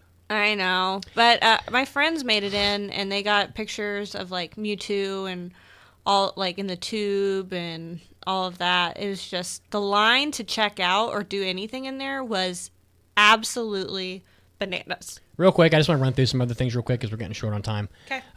The Capcom store had a ton of Street Fighter and Monster Hunter merchandise. So if you're a fan of that stuff, like, wow, Street there's a Fighter ton of 6, I think, is what Mujo was saying it was. I'm not really sure, but yeah, maybe. Yeah, that's the current one. In Skytree, on the lower floor, you don't have to go into Skytree. You just go into the mall or whatever. There was a very surprising anime and video game merchandise store that we got lost in for like an hour and a half. It was super good. It had Monster Hunter. It had Final Fantasy. It had Kirby. It had every shonen anime you can think of. It had Nintendo stuff. It had Jesus, what else did I buy from in there? They had like Persona. They had absolutely everything. I mean, it was just boom, boom, boom, everything, slam dunk, everything you can think of. And I was like, this place is great. I was like, I didn't even know this was here. And you got to go. I mean, it's everything like, it's like, I got this here. I got this. I bought this at that store. I probably can't see it on camera too well, but it's like a little standee of Barrett from Final Fantasy. Because he's the best. That looks really good when it's lit up. It doesn't look like much in the dark, but it was a blind box, but it's like $2. I was like, it's only $2. Like, you're not like, it's not $10.99. If you get the shitty one, if you get Kate Sith, you want to like, blow your brains out because no one likes Kate Sith. It would have only been $2, but I got lucky. I got Barrett because Pancake opened it, but. So that was cool. I also really liked the little, they had music boxes for Final Fantasy VII. Oh, yeah, they did. So it was really neat. Let me see what else is on here. So we didn't even talk about the bathhouses. The best, I have now been to most of the notable tattoo-friendly bathhouses in Tokyo. You don't have tattoos. I don't, but you do. So I have to like go to the only ones I get to go to now are ones that you can go to, which whatever. But it's fine because there is a new goat. Kibi. Oh yeah, it's Kibi right here. She's such a cute little dog. She's so good. Yeah, she's so good. There is a new best bathhouse in Tokyo for tattoo people. If you want to do these bathhouses, you should write this down. It's called Daikoku Oshiage Onsen. And I have been to probably a dozen of these bathhouses around Tokyo. This is the best one. So first of all, if you're a person like me who likes to hit the saunas, you have to have an appropriate cold bath because once you overheat in one of these saunas, which go over 200 degrees Fahrenheit, you cannot get back in them really unless you wait probably 20 to 30 minutes because you're so hot. If you rinse off in a shower and get into the cold bath, you can cool your body back down to a almost hypothermic temperature within about 4 minutes. And the cold baths at this one are the temperature where you get in them and it does what it's supposed to do, but it's not painful for you to be in it. It's not that cold. And this one had like a single person one, so I'm sitting in it up to my ears, pouring these buckets of cold water over my head. You cool off, you get back in the sauna. This one had a really intense steam sauna. It was one of the best things about it. Very unusual for an onsen in Japan to have a steam sauna like this, where the vent is pumping steam out so heavily that when it stops, you can't see inside the room anymore. You're just breathing in this deep steam, and it's got to be so great for your lungs. And they got a bucket of salt in there so you can scrub your whole body with salt. And it's incredible how fast your feet will feel smooth as butter after you've been scrubbing them with salt. It's so nice. It had a dry sauna that was, like I said, they standardized it about 94 centigrade. It had a TV in it, so I got to watch some baseball. It was pretty fun. And on the top, this is the coup de grace. On the top, they have a sitting area outside where you can lay in hammocks and stuff. And right above the onsen is Tokyo Skytree. So you're looking up through this opening at the Skytree while you're cooling off in a hammock. I mean, it is absolutely phenomenal. They had a Love Live anime promo going on, so they had like Love Live stuff inside the bathhouse, and it's cheap as fuck. I mean, you get in, it's most of these places charge you about 550 yen, which is roughly $3.75 to enter. If you want the sauna, it's another $3.75. And if you want a towel set, it's about $1. So you're looking at maybe $8 to $9 to get in per person. There's no time limit. Absolutely phenomenal. This one had outside baths. It had inside baths. It had cold bath outside, cold bath inside, everything. There were tons of little kids. It was absolutely great. So the Daikoku... Better than Bath World. No. Spa World. Spa. I don't remember. Let's not get crazy once, now. 8 years ago. Let's not get crazy, Andrew. Spa World is another level. It's another... but True, it's... also, that's in Osaka, isn't it? Yeah, it is, but it's competitive. I mean, it's... Spa Okay, World's so over the top. It's got like Greek statues made out of marble and all this shit. And but Daikoku Oshiage Onsen. It's right by Skytree. If you take the subway, you only have to walk like 10 minutes to get to it. It's really great. All Mitsuki and Muja wanted to do was Get naked. bathhouse Mhm. the whole time. Yeah. And I couldn't even handle it very long because I could take a bath for a little bit, but can't let my heart rate get too high. So I would Right. just be going and like getting a bath and getting clean and taking my time and just getting an ice cream after waiting for them. Most of the time, Pancake, you do understand that the ultimate thing men can do is be naked and appreciate each other's muscles in a bathhouse. If we've learned anything from anime, it was that. Well, that happened to Mitz. It did. An older gentleman. yeah, this guy, he walks up to me and he's going like this. I'm making like a I don't know how, like almost like a gorilla muscle The pose, tough guy pose. And I'm like, oh, he's like, and he points to me and I go, yeah, mookie mookie. You know, it's just like the word for muscly. And he goes, oh yeah, so kakoi, so cool. You know, and I'm like, he's this old guy, and I'm like, thank you or whatever, and I just walk away. I don't know what to say at that point. I don't want people to get scared of the comment I made earlier about people staring. It was only the one bathhouse that I went to where people were staring, and it was absolutely the most so crowded. packed. It was the most crowded I've ever seen one of these places. Like, they should not have allowed that many people in. People were practically in each other's laps in the baths. They were so full, and I did get stared at a lot. But most of the time, if you follow the rules and you're quiet, no one really fucks with you. No one looks at you too much. It's not that big a deal, but you will be one of the only foreigners because most foreigners don't want to do this. So it is truly a non-tourist activity that you won't forget. So And don't forget to get your milk. get your milk afterwards. I always God get damn it. strawberry. I always get plain because I like whole And milk. then Muja gets coffee. Coffee flavor. Yeah. You guys have any questions? Japan is great. The yen is still cheap. You guys should go. Get a Wise card. Yeah, just do it. So I want to go in 2027 as You should. part 10-year anniversary, obviously, but mostly because I'm turning 40. You're turning 40? So In 2027, don't rush him. Oh my gosh. What do you mean? I'm fucking 40 now. Oh my gosh. Oh my god, I'm so old. Get me my cane. We already said you had a thing for older men. You already knew this. I know. You're hag maxing. Surprise. That's how I am. I only like older men and women. I know. I guess. look like I'm like. I know. I look like I'm 30. Thank you. Well, that's just because white people age like carved pumpkins, my dude. It's true. True. Andrew's gonna look 30 till he's 60. It's just not fair. It's not fair. You Yeah. look so beautiful. Yeah. Anyway, did you have a question? Yeah. Anyway, Did I? I don't know. No. you're gonna go in I mean, 2027. I do, but we No. probably should. We should probably get to these like 7 at impressions. some wanna point. quickly- But, Yep. I just want to quickly wrap up. While there was a layover in Minneapolis. Yeah. Oh, got here to we meet go. my Oh yeah. waifu. Oh yeah. I'm very Finally.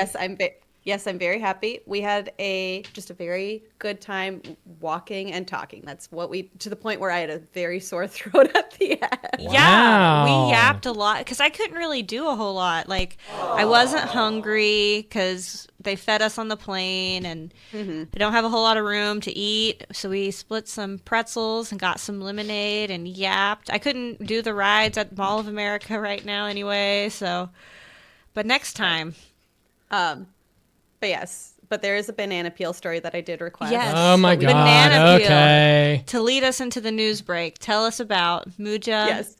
and the infamous You banana want me to tell peel. you? Yeah, So- you're better at So storytelling. we're back in the U.S. and it's U.S. Customs. No bullshit. You know, big old. Oh yeah, what you got? What you got in your bag? You know all this, and they got the drug dogs and everything.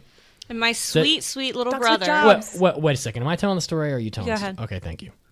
Just wanted to check. So, someone had to get hungry on the plane, and this someone had to bring banana peels into custom. So the little fucking beagle dog walks through, and of course he finds the banana peels. He smells them, goes right to him. Customs guy's like, "What you got in the He's a bag? good boy. What's in the bag?" And we're like, banana trash. You know, he sees the banana peels. He goes, "Oh, we get some banana peels." We had to go through the most insane process for these banana peels. We had to go in a separate line at customs, and we had to declare 2 banana peels. Then we had to like go in another line where they were gonna like dispose of the banana peels or whatever, and it probably added 20 minutes to the exit of the customs and immigration area because they were so intense about these fucking banana peels. And I'm just thinking, and every single one of them is laughing the entire time and rolling their eyes, but they probably have seen it. They see it all the time, probably. But My it's poor like, brother, he was just trying to like help. He was like, "Well, I didn't want to leave my trash on the plane. yeah, exactly. I didn't want to leave the trash. And it's I was like, trying to well, help the stewardesses." fuck these stewardesses because the immigration office does not want your damn banana peels, and they will roll their eyes and laugh at you. And everyone knows it's ridiculous A bullshit, man but with they a just thick Russian accent will start calling you Banana Man. that's right. Should have hid that banana up in your ass, but probably the Oh my beagles. God. The beagle still would have found it probably. So, that's more or less the story. So, It is. It was just very funny because she Just- lands. We're ready to go, and nope. I had to wait. I think an additional 40 minutes because of Banana Man. Banana Man, and then somebody vomiting in oh, the that's not line. even. I can't even. Please, children just projectile vomiting everywhere. It's unbelievable. which we know how that goes for poor Pancake with her heightened sense of smell and everything. That's just not good. Not good. Who would like to? I think it's Andrew. Andrew. Yeah, who'd like This to is read a the good one in-show for trivia Andrew. question? Yeah, sure. All right. So today's in-show trivia weekly in-show trivia question. Got it there. In Tojima Wants to Be a Kamen Rider, who does Yuriko Okada transform into? The answer after the break.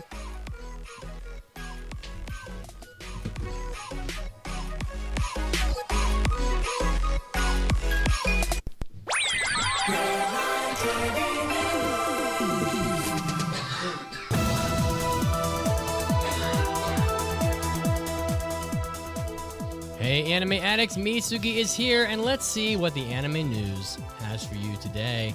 Starting off, we have some notes from A1 Pictures, which, in collaboration with Cloverworks, has established Flint Base, which is going to be strengthening the production capacity of the two groups.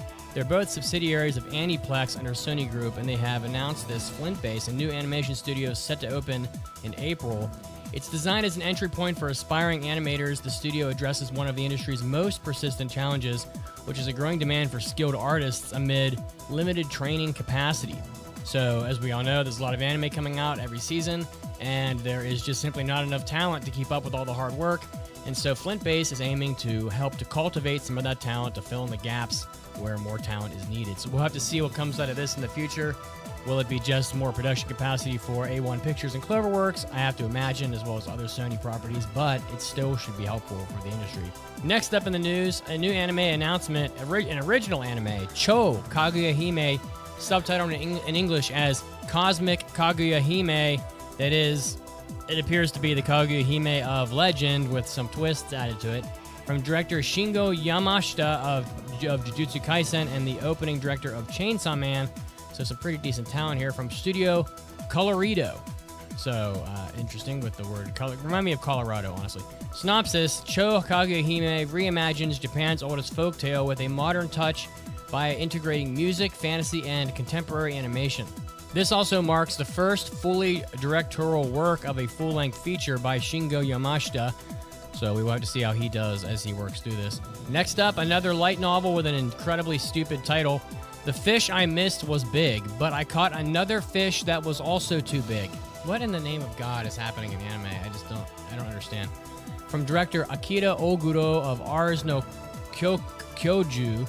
From Studio Troika, the story of a girl named Maria who from a very young age was raised as the daughter of a duke with lots of potential, and she scrambles to find a husband, but all the eligible bachelors in the duchy are taken. And at this rate, she's doomed to the life of a spinster, whatever the hell that means. Maria decides to study abroad in the hopes of finding a husband and with the help of her distant relative, Ida. But in a twist of fate, the crown prince breaks his engagement with Maria, even though they've never met before. So, I guess, shoujo-type light novel comedy is born in this. I'm not really sure. We'll have to see what comes out of The Fish I Missed Was Too Big when that releases, I believe, in April 2026. And lastly in the news, as has become a seemingly tradition for the Macy's Day Parade, if you actually care about the Macy's Day Parade, Goku, yes, will be returning in the Macy's Day Parade, so you won't have to go without watching Goku dragging his big dick and balls along car traffic, but he will officially be back, and it looks like the Dragon Ball Super Goku in just plain black hair, so you won't have to worry about any obnoxious blue hair or anything like that. It's just going to be black-haired Goku, but from Dragon Ball Super. So, this was me, Tsugi, and this was your anime news break, and now, as always, it's time to get back to the podcast.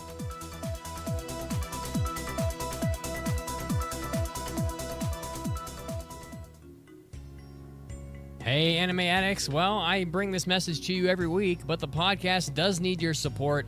We do our best to keep this show running every week to get you entertained throughout your busy work week. But hey, things are expensive and we need support. So if you want to help out the podcast, do a good thing, get all of our bonus content, you can go to AAAPodcast.com/join or Patreon.com. It does help us out a lot. We do have quite a lot of expenses to keep this thing running, mostly IT-related expenses. But we do appreciate everything you can do for us. If you can't afford to offer any money to the podcast, you could at least tell a friend about the show. But if you do support the show, you're going to be getting our hentai episodes, our hobby addicts, and our after parties, where we do keep you updated on what's going on in hentai. We do get a little raunchy sometimes, and we do talk about what our hobbies are in our personal lives, which usually results in a lot of movie and video game talk. So if you're interested in all that, AAAPodcast.com/join or Patreon will get it to you. Help out the podcast, and we'll continue carrying you as well.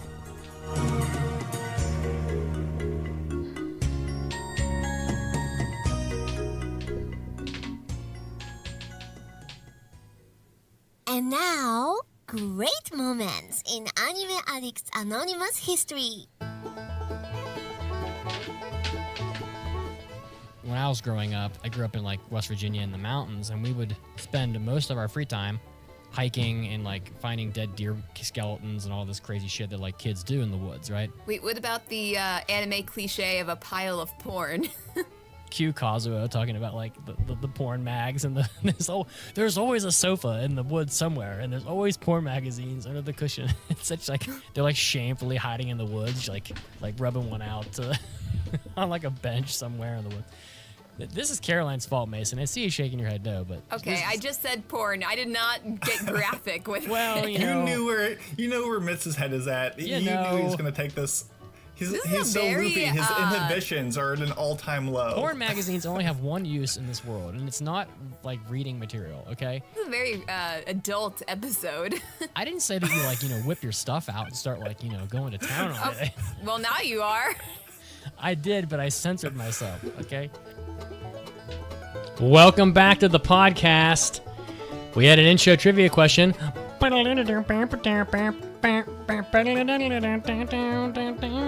Sorry, it's my people right there. It's my people. In Tojima Wants to Be a Common Rider, who does Yoriko Okada transform into? Ha! Ha! Ha! Electric wave humanoid tack. They say tackle on here, but she says tack in the show, so. Oh, yeah. And we'll get to the Common Rider show here before too long. But before we do that, as we always do, it's time for a mailbag from the fans. It's time for an almighty anime mailbag. Anime. No one's dancing. Anime. It's dead. Mailbag. Lady Emery's camera is looking for her somewhere. I don't know. I guess 100 I'm miles blurred. away. Okay. It's okay. I must have done something like obscene by holding up this banana. Ooh, now it looks even more scandalous, doesn't it? Oh, what could it be? What is to say? Neither can be clear while the other exists, or something. Because mine was fuzzy-ish, and then mine became clear, and now yours is fuzzy. You just need to so like bad. move I like crazy. There you go. Hey, oh, no, you Okay. had it. You There got it. you You got go. it. We got fixed it. it. I'm a genius. Turn it back on and off again, or something like that. All right. If you want to leave a mailbag, AAAPodcast.com/mailbag. We'll take anything you got. Hentai mailbags are especially bonus points, so it gives us some stuff to talk about on the hentai episodes. Insomniac writes, hello, AAA hosts. The mailbag is particularly directed at Mitsugi. Uh-oh. I was listening to episode 776 while staying in South Fork, Colorado on vacation. In that episode, you mentioned Culver's, and at that point, I had never heard of it. 2 days later, when I made my way to Denver to visit my sister, she suggested that we have lunch there. Best damn fast food burger I've ever had. You ain't lying. That shit is good. It's very good. It's because they make it right there on the spot, like it's fresh. So, also we had fast food at McDonald's. We didn't talk about the Street Fighter burger or anything at McDonald's. We ate at McDonald's a couple times in Japan because they had a Street Fighter promo. And you got like an energy drink with like the street with like a Hadoken on the cup and all that, and the burger was 3 patties. It was okay. I just got the shrimp burger. Shrimp burger, yeah. The McDonald's in Japan just hits. It does. It's just it hits good. Anyway, speaking of good food in Colorado, though, while I was visiting, I asked my sister's boyfriend if he knew of any good ramen places in Denver, and he said that nothing he's tried is as good as the place he used to go to in D.C. where he lived. Do you have any suggestions of decent places he could try? Katsu ramen. I said, yeah. The good news is it turns out your sister should break up with her boyfriend as he has bad taste. There you go. You can see her. So you got get rid of him. See ya. See ya, Chad. There's actually a lot of good ramen in Denver. So as Pancake just said, on Havana Street, there's Katsu ramen, which is, to me, I think it's the best. It's as good as Japanese ramen, in my opinion. Yeah, it's pretty close. Yeah, it's pretty good. Osaka ramen is quite good. Uncle is good. Jinja is good. Listen, if you want to, I have a document with all the ramen places that we've been to in Denver with ratings for each one. So if you hit me up on the Discord with a DM, AAADiscord.com, hit me with a DM. I'll give you the document. You can just take it. So there's a lot of ramen in Denver. There's like 30 places. So what do you guys think? It's knowing your love of a spreadsheet. I love that you have a spreadsheet for ramen. I do. I hope you have. I hope you build one out for Tennessee too. Like I really just. Let me see if I can find so it good. here.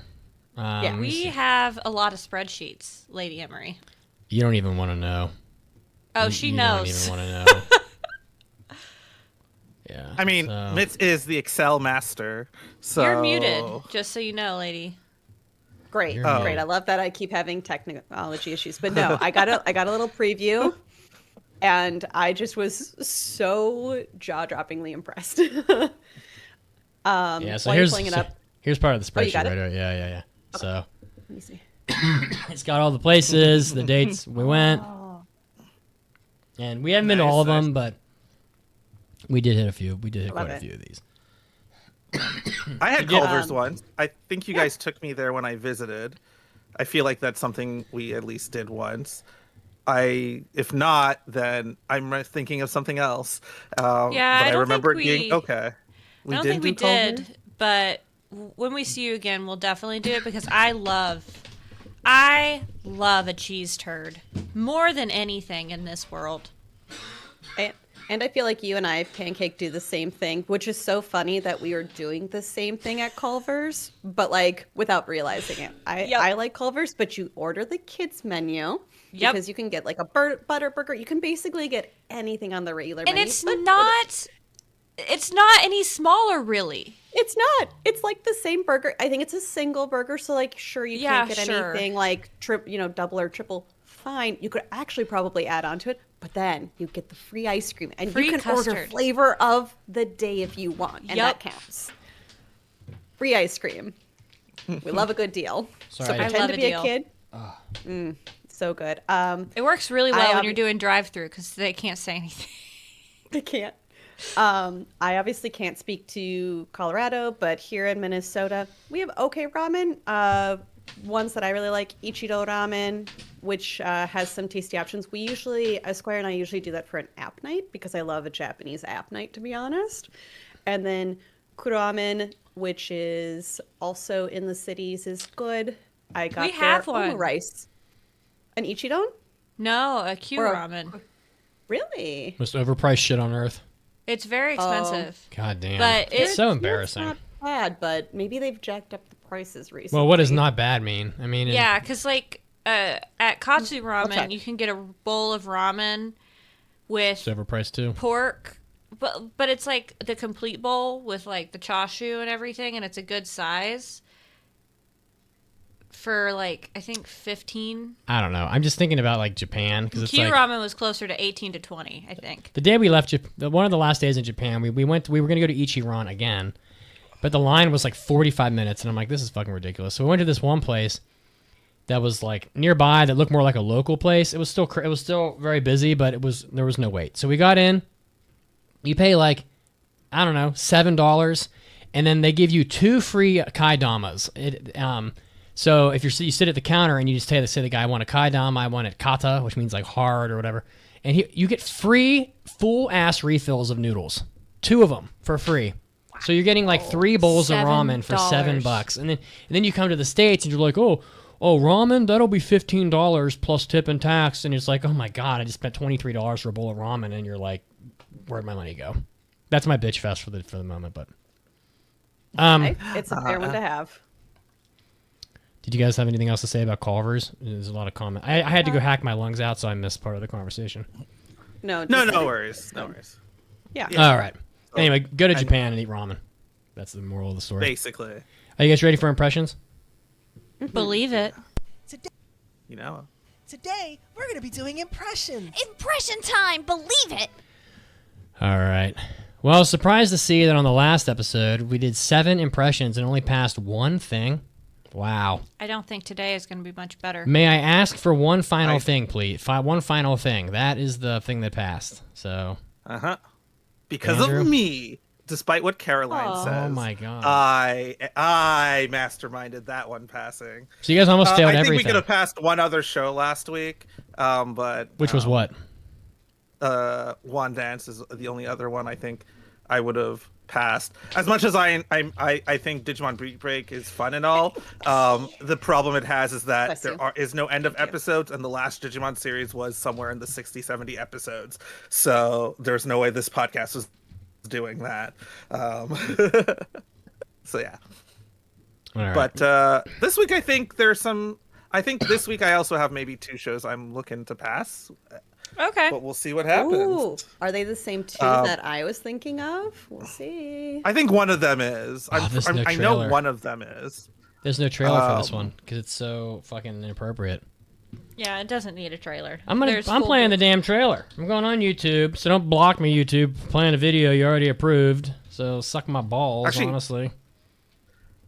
Okay. Yes, So sir. I also want to say, if you get the show notes, you can see I wrote, because we don't do descriptions anymore. I was just like, I'm just gonna write a one-line description for all the shows except for Twisted Wonderland, because I hadn't finished Twisted Wonderland when I did. I added that for you, but yes, these one-liners, no notes, fantastic. Yep, makes perfect. me rattle through. I feel like they accurately described the shows. You did a great job. I was so impressed. All right, well, we'll read them. We'll read them here. The first one is Hands Off, Sawara Naide, Kote Sashi-kun. And let's see, your one-liner was, a dude with massage hands of the gods massages women. Yeah. So, yeah, I mean, okay, so let's see here. Kote Sashi is like a massage therapist. He wants to become a sports doctor, and in order to get a scholarship to become a doctor, he enrolls at a university that's affiliated with a high school that is big on athletics, and he lives in a dorm, I guess, and takes care of all the girls that live in the dorm, giving them massages and, all this stuff. It's quite, there's a ton of nudity in this. Yeah. It's done by Studio... Short episodes. 12-minute episodes. It's done by Studio Quad. What do you guys think? These were 12-minute. I don't even think I finished the first episode. They were 12-minute episodes. Oh my god. Okay, I know Mitch loves this show. Oh, I whipped my stuff out in the middle of episode 1. Oh my god. So it's just this is what I feel. This show I can't pass in good conscience. Boo! But I know that I will be watching it if the listeners pick it, because I feel like they will. And it's just going to be another drinking game. They picked Don't Whatever Put 'Em On Me, Takamine-san, or whatever that show was. Not as terrible as I thought it was going to be, but also whatever. But this one, I don't know. This show is just hentai. Like, yeah, it's pretty close. It's softcore. I mean, so you have the first girl is, what does the first girl do? She's basketball. Basketball. Thank you. Oh, somebody was paying attention. Then the second girl, Aoba, I think it was oh my god, she's soccer. There's a swimmer. Yep, soccer. Table tennis, volleyball. Why is the table tennis swimming. girl even there? I don't know. I don't know, because table tennis is huge in Asia. Probably. Oh, look, there's the swimmer. Table tennis. This show has a lot of nudity in it. In the second episode, Aoba, kind of like blackmails the main guy. Like she helps him out by vouching for him or whatever. And I don't even remember why. Like, he probably got accused of something. And she's like, "Oh, well, now you owe me something," and whatever. So she goes into his room and she just takes her clothes off straight up. And he's like, and he doesn't overreact the way that you would think. Take this fucking ad off my screen, this stupid person. Here, give it to me. I'll just close this thing. YouTube is so insufferable. It's like, oh, they just beat you into submission with ads until you just give up and pay their ridiculous like $20 a month for no ads. That's what I did. It worked. It worked for you. I'm still holding out. So, and she's like, oh, if you, and he's like, oh, what I can give you a massage or whatever. So she takes her clothes off and her tits are just straight out. And then he like bashes her musculature. He's like, it sucks. Yeah, he's like, oh, you're really tense here. And she's like, she presses her. First she hugs him from behind and presses her bare tits on him. And he's like, this girl is pressing, she's half undressed, pressing her tits on me. Like, what is going on? And I expect him to like self-destruct and fly into the sky like a rocket and explode, because that's how Japan anime characters are. But he handled it okay. And then like she lays down and gets a massage and kind of orgasms while she's getting it. And they don't have sex or anything, but it's pretty. All of the ladies orgasm from these massages. Yeah. That's how you unlock their abilities. Full potential. Well, massage. There it is. A massage is probably considered foreplay. I don't think we should pass it, so I'm failing it. I'm failing it as well. Oh my god, Andrew. I mean, I'm sorry. If the listeners want another fun drinking episode where we watch, because that's what it's going to be good for. And to be fair, we don't even need to pass it to just make it a drinking episode. Let's be fair. We could just make this a drinking episode, Mitz. What are you talking about? We don't actually like, why we can make it a drinking episode and we don't have to review it afterwards. Answer the question. Pass or fail. Oh, I said I fail. No. What about you? I say pass it. Fuck. That is one big pile of shit. I mean, there is some. So you see, this is my big problem old with tetes. softcore. Like, this is basically softcore porn was made for teenagers. I agree. All things considered, and this is I don't see the value in it. If I do not see a P and a V, then what's the point? Or other orifices? Like, what's happening? I'm just trying to stand up for the Just gooners. nipples. That's all. I'm just trying to help the gooners out. And why are all of these girls, these high school, like 14 to 18-year-old girls, just fucking stacked? Because it's hentai. Well, because Japanese women have no ass and tits at all. Vouch, please. Bathhouse of Japan.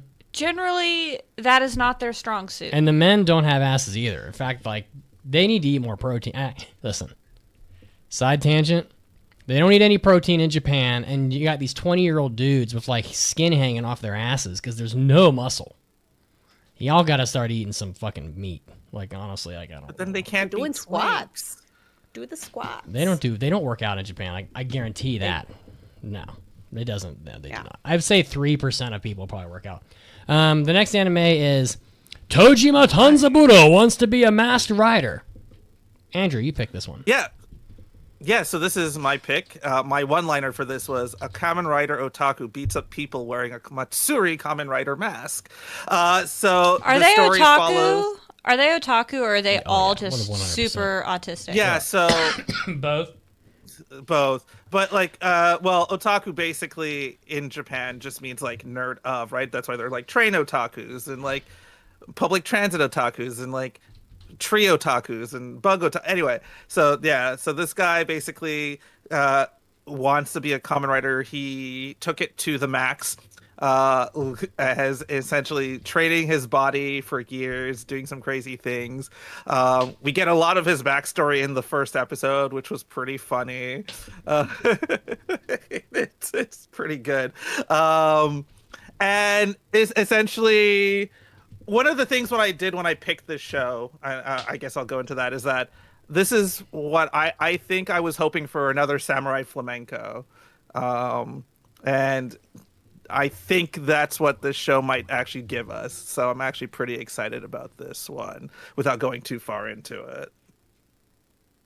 I think this is the best out of the 7 shows for this episode. I think so too. This is an easy popcorn, silly, goofy ride, if you will. It's just funny how all the villains and all the heroes are all just nerds. And I love that he had all this Kamen Rider merch and he gets rid of it and he's wearing this stupid, like, plastic mask that doesn't even fit him. Oh, it's for kids. I also liked this. What I liked about it is I went, no way, this is real. And then I looked up every single reference that they've made in the show so far. It's all real. It's all, there's a huge anthology you can find on the Wikipedia site for this. And I was so impressed that they even, like, redrew these moments when they could have probably just, slapped it on and been like, I don't know, just, like, show a little clip of it. So of, like, the old Kamen Rider show or something? Yeah. Oh, so they wow. actually, like, redrew the old Kamen Rider show. So all of these people that they embody, transform into, are real. And I just was kind of impressed by that. So I'm going to lead this off and say I want to pass this because I want a Andrew lore drop of Kamen Rider. I feel like that would be such an interesting pairing with that sort of review. So that's why of the tokus and of the superhero shows, I guess actually that's a lie. Of the superhero shows, my weakest is actually Ultraman. But basically, my knowledge of toku, like, superhero shows, essentially it's Super Sentai, which then it's Kamen Rider. Then I have, like, passing knowledge of Ultraman / Godzilla, which isn't a superhero show, but and then there's all the other heroes. But definitely I have ideas on how we can do, like, a Kamen Rider themed episode and go through some of the lore of that whole special effects genre, which does have roots with anime. and Spider-Man. So yeah. I say pass. But I'm obviously passing this. This was Pass. my pick. It's better than I thought it was going to be. Clean sweep. Really fun. Clean Yeah. sweep. We sweep it. Yeah. Yep. Sorry, folks. This one is just like an easy pass. And I It's think just it's gonna fun. be Never been this excited. You're excited. Feel these nipples. Well, we've already accomplished what the last episode accomplished, which was passing one thing. So maybe we'll get to 2, maybe not. I think we will. The next one is Disney's Twisted Anim. No, that's not next. No. Oh, sorry. Let's play. My bad. No, sorry, my bad. The next one is Let's Play, which was Lady Emery's. So Yeah.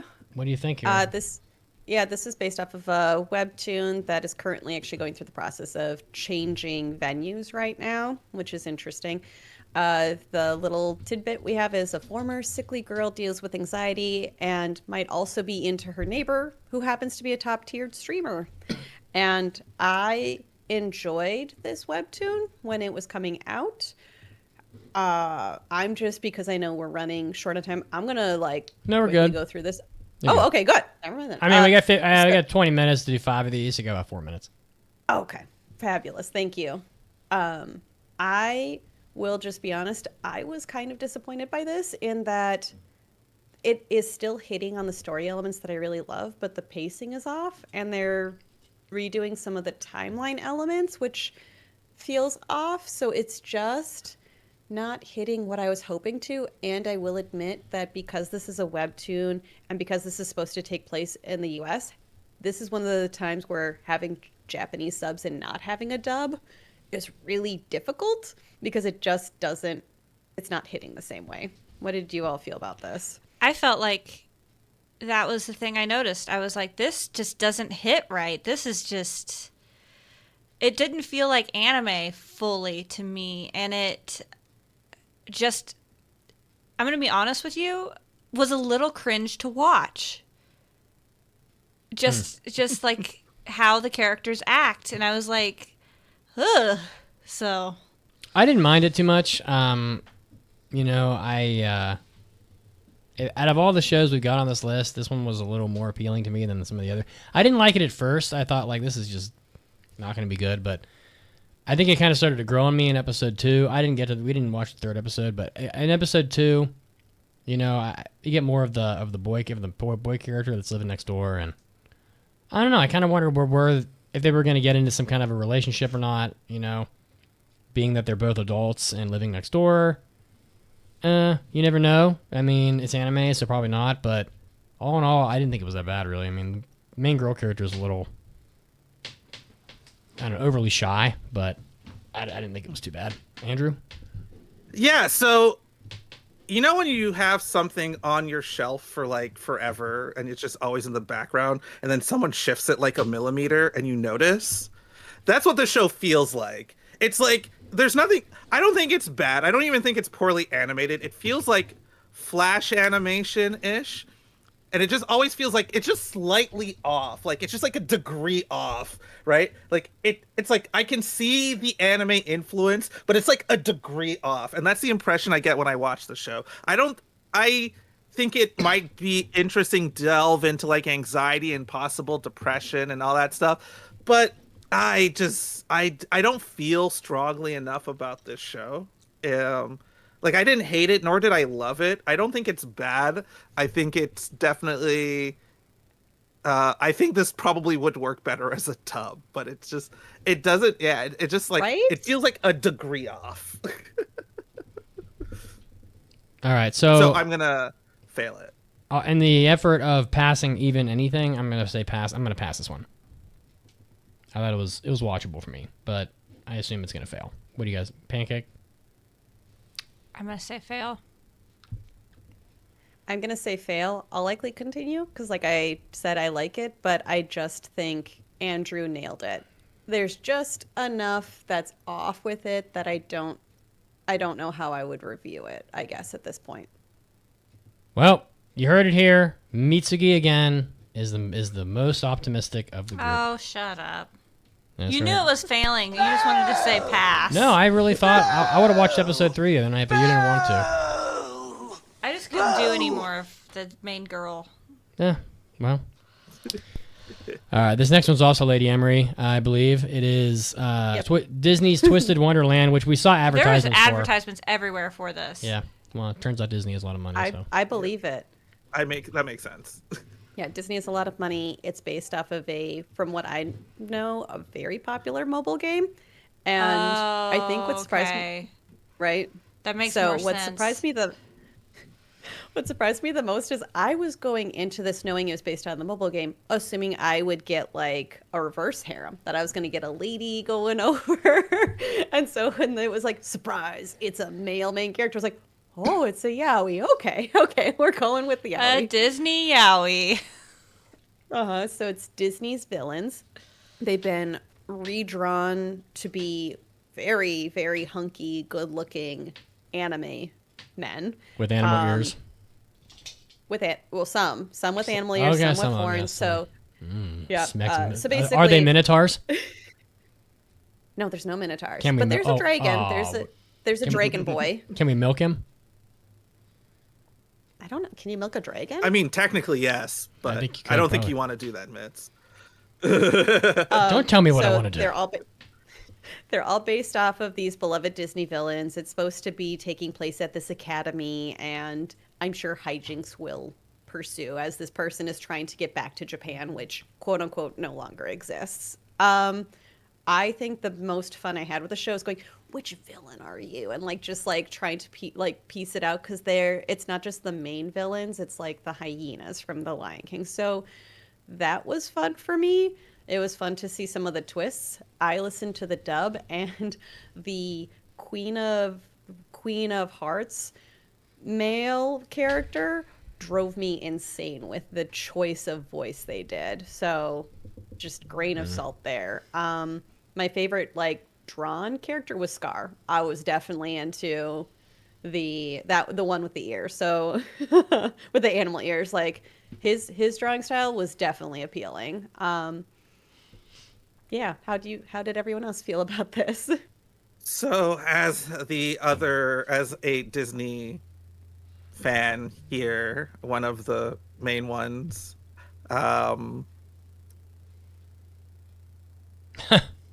yes, that was a not good first episode. It was bad. I think the second episode is significantly better. Mm-hmm. I almost didn't watch episode 2. I did okay, I don't think I'm gonna like this, and I'm all right, I'm gonna give it one more episode. And episode 2 is a much better paced episode, much better. I think a much better episode. It actually is if this first episode was like this, I think I would have actually liked the show a lot more. But episode 1 just throws so much at you that doesn't make any sense, and it's just feels superfluous, and I'm just so much happening, and I'm look, I'm here for pretty boys, and you're not even doing that right. Come on, what's happening? So for the most part, that second episode looks like it's going to be interesting. So I might continue this, just because it might get better. But that first episode really turned me off on definitely doing this. Also, it's on Disney Plus, so it's not that hard for me to just watch it. Surprise. Pancake. Come on. It's bad. Oh wow. Damn, I didn't like it, but that first episode, I mean, it turned me off, and the boy characters just they're not charming at all, in my opinion. And then we got this Kendo guy. It just doesn't make sense. So bland. It's so bland. And then this annoying cat character. I hate him. I just feel like I'm watching a bad Disney after school show. And I like Disney after school shows. It's just this one's not up to par. I wish there was a little bit more going on, and maybe it'll get better. But the pacing in the first episode, really bad. Second episode was a little bit better, but also just kind of not it.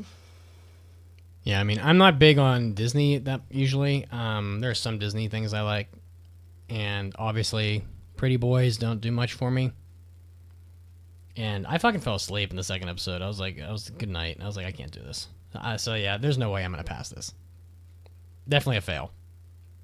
I'm just not the right audience for it. I think what's interesting about this is that in the way that they've decided to do this show, or at least it removes all the camp factor from a lot of these villains. You know, it's like that camp/queer element that kind of makes them like fun characters to be with. And none of these characters have hit that yet. No. I think why episode 2 works better is because it does sort of have some of that camp character with like Ace and Deuce, like those two characters. I'm failing it, but I might continue watching it on the hopes that it gets pretty campy and pretty like queery. Yeah, it needs to be goofier. It's like, it's teetering on it, but it's just not there. So I'm going to also fail it. I'm also failing this one. Wow. Okay. Full sweep. Let me see here. Yeah, but I already ate this shit burger. There you go. All right, what's next here? We've got CViz, the Sound of Heroes. Another from Lady Emery. Wow. Yay. We're returning to Shibuya. Oh yeah. Over and over again. We would destroy Shibuya. When Pancake came to visit, she said, all right, I need to like jump on all of the impressions. I need to get going. What are you feeling? And this is the one I kept referencing of like, I'm sorry. I'm sorry. I'm going to make you watch this. I'm sorry. Wow. So you guys don't like this one? Musical performances are used to fight the memory-stealing invading aliens, which is, I think, an excellent one. How do I say? Like, I was hoping to like this one, and I think the funniest part about this is in the first episode, they take out Shibuya, and all I could think about is like, always Shibuya. We always want to like, what is with Japan just being like, you know what, let's just delete it. It's too crowded. We'll just delete it and see what happens. They didn't want us in Shibuya at all this last time. There were so many police officers in Shibuya on Halloween that like it was wet and so rainy. It was raining, and they were basically like, "Get the fuck out of here. We don't want you in here. Goodbye, all of you, Japanese, foreign. We don't want you. Go home." Yeah, they don't like Halloween in Japan. They hate it. Sorry, keep going. Oh no, that's good to know because you'd think they'd like it, but well, there were a lot of cosplays, like especially at Sunshine City. We saw a lot of cosplay. Mr. Donut had donuts. Yeah, Mr. Donut had Halloween donuts, and there was Halloween themed stuff. But like, they don't want you. They're gun shy about Halloween in Shibuya at least. 'Cause they don't want the people to light cars on fire again. So that's probably fair. So related to this anime, one, it is 24 episodes, which is kind of surprising. And two, one of my biggest gripes, which it sounds weird to say, is for being in a band, Siren was the only one singing. She's got a great voice. The song was a bop. Everyone else sort of dances at the aliens. And that was just not sitting well with me. I don't know why. It just, if you're going to do a band taking on aliens, I feel like everyone needs to contribute. Otherwise, it just feels like I've got the main singer and her backup dancers. But yeah. I did really want to like this one because when the song first kicked off, I was like, oh, awesome. Like, that's great. I actually really like this song that they're putting on. And then I don't know. I think my favorite character is Siren, and all the other characters are kind of getting under my skin a little bit. So we'll see. I don't think I'm going to continue it unless I hear that it like really picks up or that there's a really good twist in there. Then I might continue. Like if I hear from our Discord on that. So this one was a fail for me. The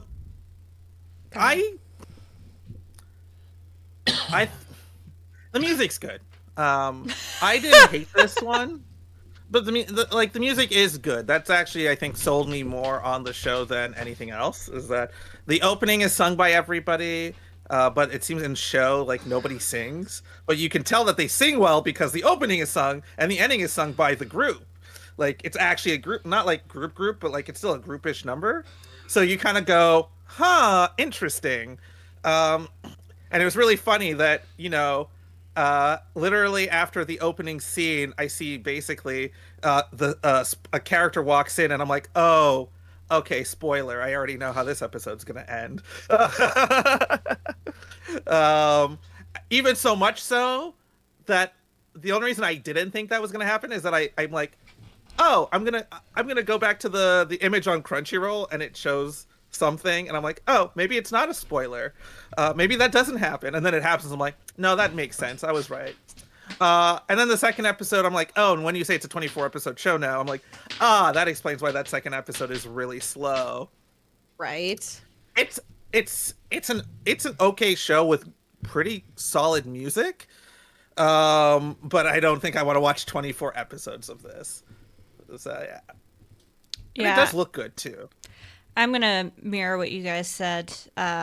Those are my thoughts exactly. I don't think I have anything additional to add, so I'm going to also fail this guy. I'm going to pass this one. I was kind of into it. Oh, shut up. Oh, really? I was. What yeah, part? I liked Symphogear a lot. True. So it was kind of, it gave me a little bit of Symphogear vibes, even though it wasn't, they didn't have the cool, like, powered suits that Symphogear had. And the characters weren't as interesting. But Symphogear didn't really have very compelling, villains or anything like that, but it did have fun action. I don't know, I was just kind of into it. I mean, I don't know. So maybe it's because the other shows were so bad, this one looked better by comparison, but I don't know. Maybe it wasn't. But it doesn't matter, it's failing, so goodbye. Let's see here. I need to get a good one here. I feel so bad. Here's a classic. I know. We're just like pooping all over this season, but it's just not good. It could be the worst season of anime ever. It's worth talking about. This one, I think, might actually have a question for that compared to the last time you brought that up. But, I mean, if you take the sequels out, this season's got fucking nothing. I mean, I even don't want to, like, I know Uma Musume is in this season, but even that doesn't feel like the first time we've seen Uma Musume. I'm pretty sure it isn't. It isn't. So it's no. We've reviewed the first season on the podcast. Not me, but like the podcast. Yeah, a long time ago. Yeah, and it's like, sorry, like there's really hardly anything original from this season that isn't a sequel that is good. So it's just what it is. The next one is one of Pancakes. This monster wants to eat me. So, do you even remember this? Vaguely. It's about a girl. She's real depressed. And a yokai is like, I'll eat you when you're delicious. When you're at your tastiest? Yep. That's pretty much the show. It's really boring. This show is like smacked of like, is it like a Yuri? Yeah, it is a girls' love show. I was gonna say that. It's definitely a Yuri. Yeah. It's a Yuri. No question. I was just so depressed watching this because it's like the one. This is so sad and boring. All the one girl does is talk about dying. She's just like, she reminds me of the fucking angel guy from Chainsaw Man. Everything that comes out of her mouth is just like depressing and like, oh, I've been ready to die for a long time. It's like, sorry, I'm just not here to watch depressing shit.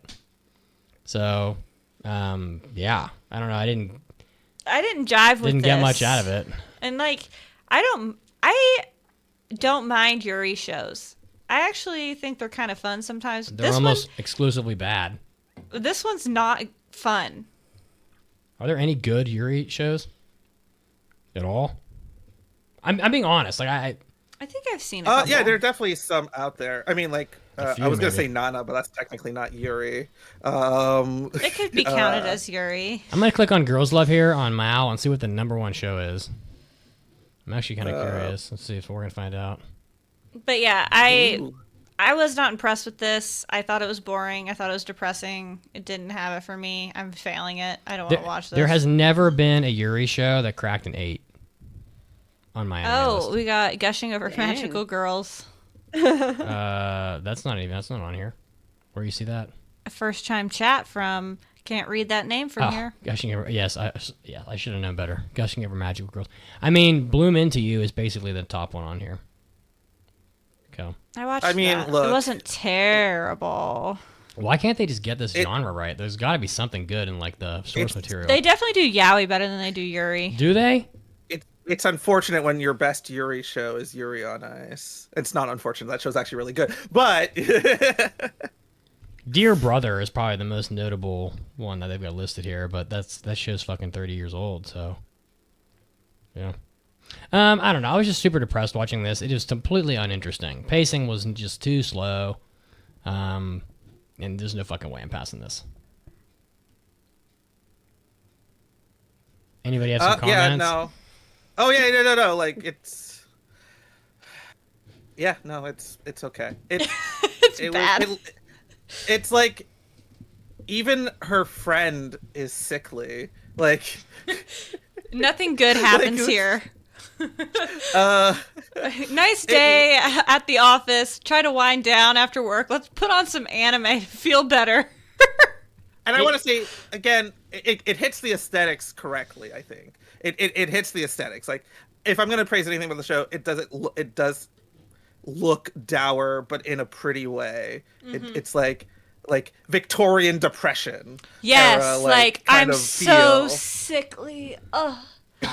And it hits that, so I want to give it credit for that. Like it didn't look bad. It's bad because it's just like it's not even bad. It's just like I don't feel like being depressed where a girl's like, I want to die, and it's like, I'm gonna kill you, but once you're tasty. Lady Emery's gonna pass her, this. Please. Give us the case. No, you're not. Give us the case for it. Come on, give us the case for it. So the part that I didn't like was the lazy drawings of the side characters where they didn't put faces in. That like bothers me so much when they like do it all the time, and especially the first few episodes. The sickly friend, you'll come back to her if you continue watching, which is what I did, because there's something to that.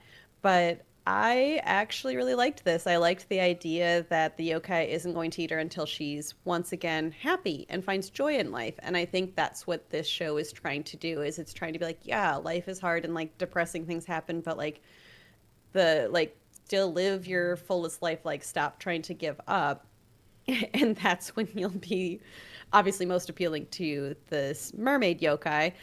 But it did it for me. I think the music was really well done, and I liked the sound effects that were used as well. I know that's like such a weird niche thing, but I think it fit the sort of spooky vibes it was going for every so often. I think some of my other enjoyments is they go over other yokai eventually, and they talk about that. And so I'm passing it. I am likely going to continue watching this. It was, depressing at first, but I think it's picking up, and yeah. Wow. Those are my reasons. Let us know if it gets better. Will do. Also, for the listeners, we did not forget about Utena. There you go. That's your I didn't see any Utena. If we're talking about the list on here, I didn't see any Utena I was thinking listed. of Madoka. Oh no, too. if you scroll down, you don't feels- see. But I think there's like Utena like movie or something. But Utena is pretty solid. And I think Rosa Versailles or something is also another pretty solid Yuri. But don't I think that Madoka is also a Yuri? I feel like that's Yuri. A little bit. I mean, there's a lot of shows on here that, I mean, there are shows on here that would get like, look, first of all, anime list and like Annie list, it's all a bunch of bullshit. But putting aside the literal scores that these shows have, none of them have more than an 8, including Utena. No one fucking understands Utena. The average person watches this and goes, she turned into a fucking car, and then they just turn it off. Like, this is dumb. Like, that's the average. That was the movie. That's the average viewer. You know what I mean? So, I mean, the original. Look, most Utena, people don't understand the ending of Evangelion, the season. So, the original. So the original Utena has an 8.2 on here, but it's not considered. They don't have it listed as Girls Love, so it's not on the list. It's just considered Mahou Shoujo. Anyway, interesting. Let's move on. We got one more to do, and in all honesty, I didn't watch this, and neither did Pancake. So, Dusk Beyond the End of the World. It was on High Dive, and I ran out of time. So, And fuck High Dive. Wasn't it? I thought it was Amazon Prime. No. High Dive. We got You stuck. can We were watch it trying on... to get it done, and then we were like, "Holy shit, this is on High Dive. We can't even get to it." You can watch it on You can watch it on Amazon Prime if you have High Dive, but you have to have High Dive to watch it on there. Yeah. But anyway, what do you guys think? This one doesn't seem to have very good reception universally. I actually enjoyed this one. I'm sorry about that, guys. No, it's I tried. It's okay. So the tagline is: a dude wakes up from a deep sleep in a post-apocalyptic world and travels with an android and sort of starts a harem. Mm-hmm. Did you add that, Lady Emery? I did. Okay, because I don't remember writing that, but I don't know if it really gets. I've only watched 2 episodes, like deliberately watched only 2 episodes, because it doesn't. The opening doesn't give harem-ish vibes. It doesn't. Right? But then they all get obsessed with marriage, or what they call Ensa whatever, and that is Elsie. Oh my God, they Or don't marriage. stop talking about marriage and how you can marry whoever you want, however many people you want, and I'm perfectly fine with that. But then it lost track of his whole journey. You can tell how I felt about this show. Yeah, so this one I enjoyed. I like that it's sort of a semi-mystery. The love thing is a bit annoying, but it's just annoying enough, but not overly annoying. I think the whole she wants to get married and she plays into it a little bit. She's teasing, overly teasing, but in a sense that it doesn't feel like it's every second. But then again, it does also move on to other things that are happening, and it's sort of like, by the way, it's sort of always like a by the way, I'm still want this kind of thing. I think the world is interesting, and it does there's a lot of stuff to be discovered. And obviously it feels like it's gonna, like, why do all of these androids look like his, I guess we find out at like the end of the first episode or 2, fiance? So, yeah, no, it's a pretty solid. And I mean, like, the animation is not like 100%, but this one I did enjoy. Overall, I think I enjoyed it. Yeah, I don't like. It's really hard to describe. I think the vibes were there for me, which is kind of funny. I mean, it looked. We haven't cool. gone to my beautiful glasses boy yet. Sorry. I mean, it looked cool from like the PVs and stuff. I just hate that we couldn't get to it. It just Lady wasn't Emery? for me. No, I'm failing it. I thought that when they first introduced the world and everything else, it was fine. But I've gotten to, I don't remember if it's episode 2 or 3, and they are still obsessed with their version of marriage to the point that it's like getting dragged into the main storyline between other side characters. And I'm not saying that can't be the essence of your story, but that's not what you sold me on. That's not what you opened up with. And so that's my frustration. And so I just can't pass it. It is just not capturing. It's just not capturing me. I opened a poll, since we're tied here and Pancake and I failed to watch this. I opened a poll on the Discord, and currently it's 75% pass. 74. 74. Wow. 74. Oh, that makes sense. Like, when it does look good, it looks really good. Like, when they decide to animate, because this is JC staff, so a lot of like regular shots are going to be kind of boring and bland, but the aesthetics are pretty on point. Like, it just has that JC staff look with the character design and everything. But when they decide to animate, like, they animated the shit out of that fight sequence in an interest. At least that's what I feel like. But yeah, you know, please don't pass this if it's like 24 episodes. It's not. It's 12. I just checked. Yeah. But you know, like, I'm okay. I'm gonna pass it just because I had fun with it. I think it's just annoying enough and just weird enough, and I was probably gonna continue it regardless of if we pass it or not. So that's the vibe I got. Gotta pass something, I guess. All right, a surprise pass, which I'm actually kind of thankful for. So, yes. Now this is gonna be a good story. What are you guys impressing on next week? everything else. So let's just see here.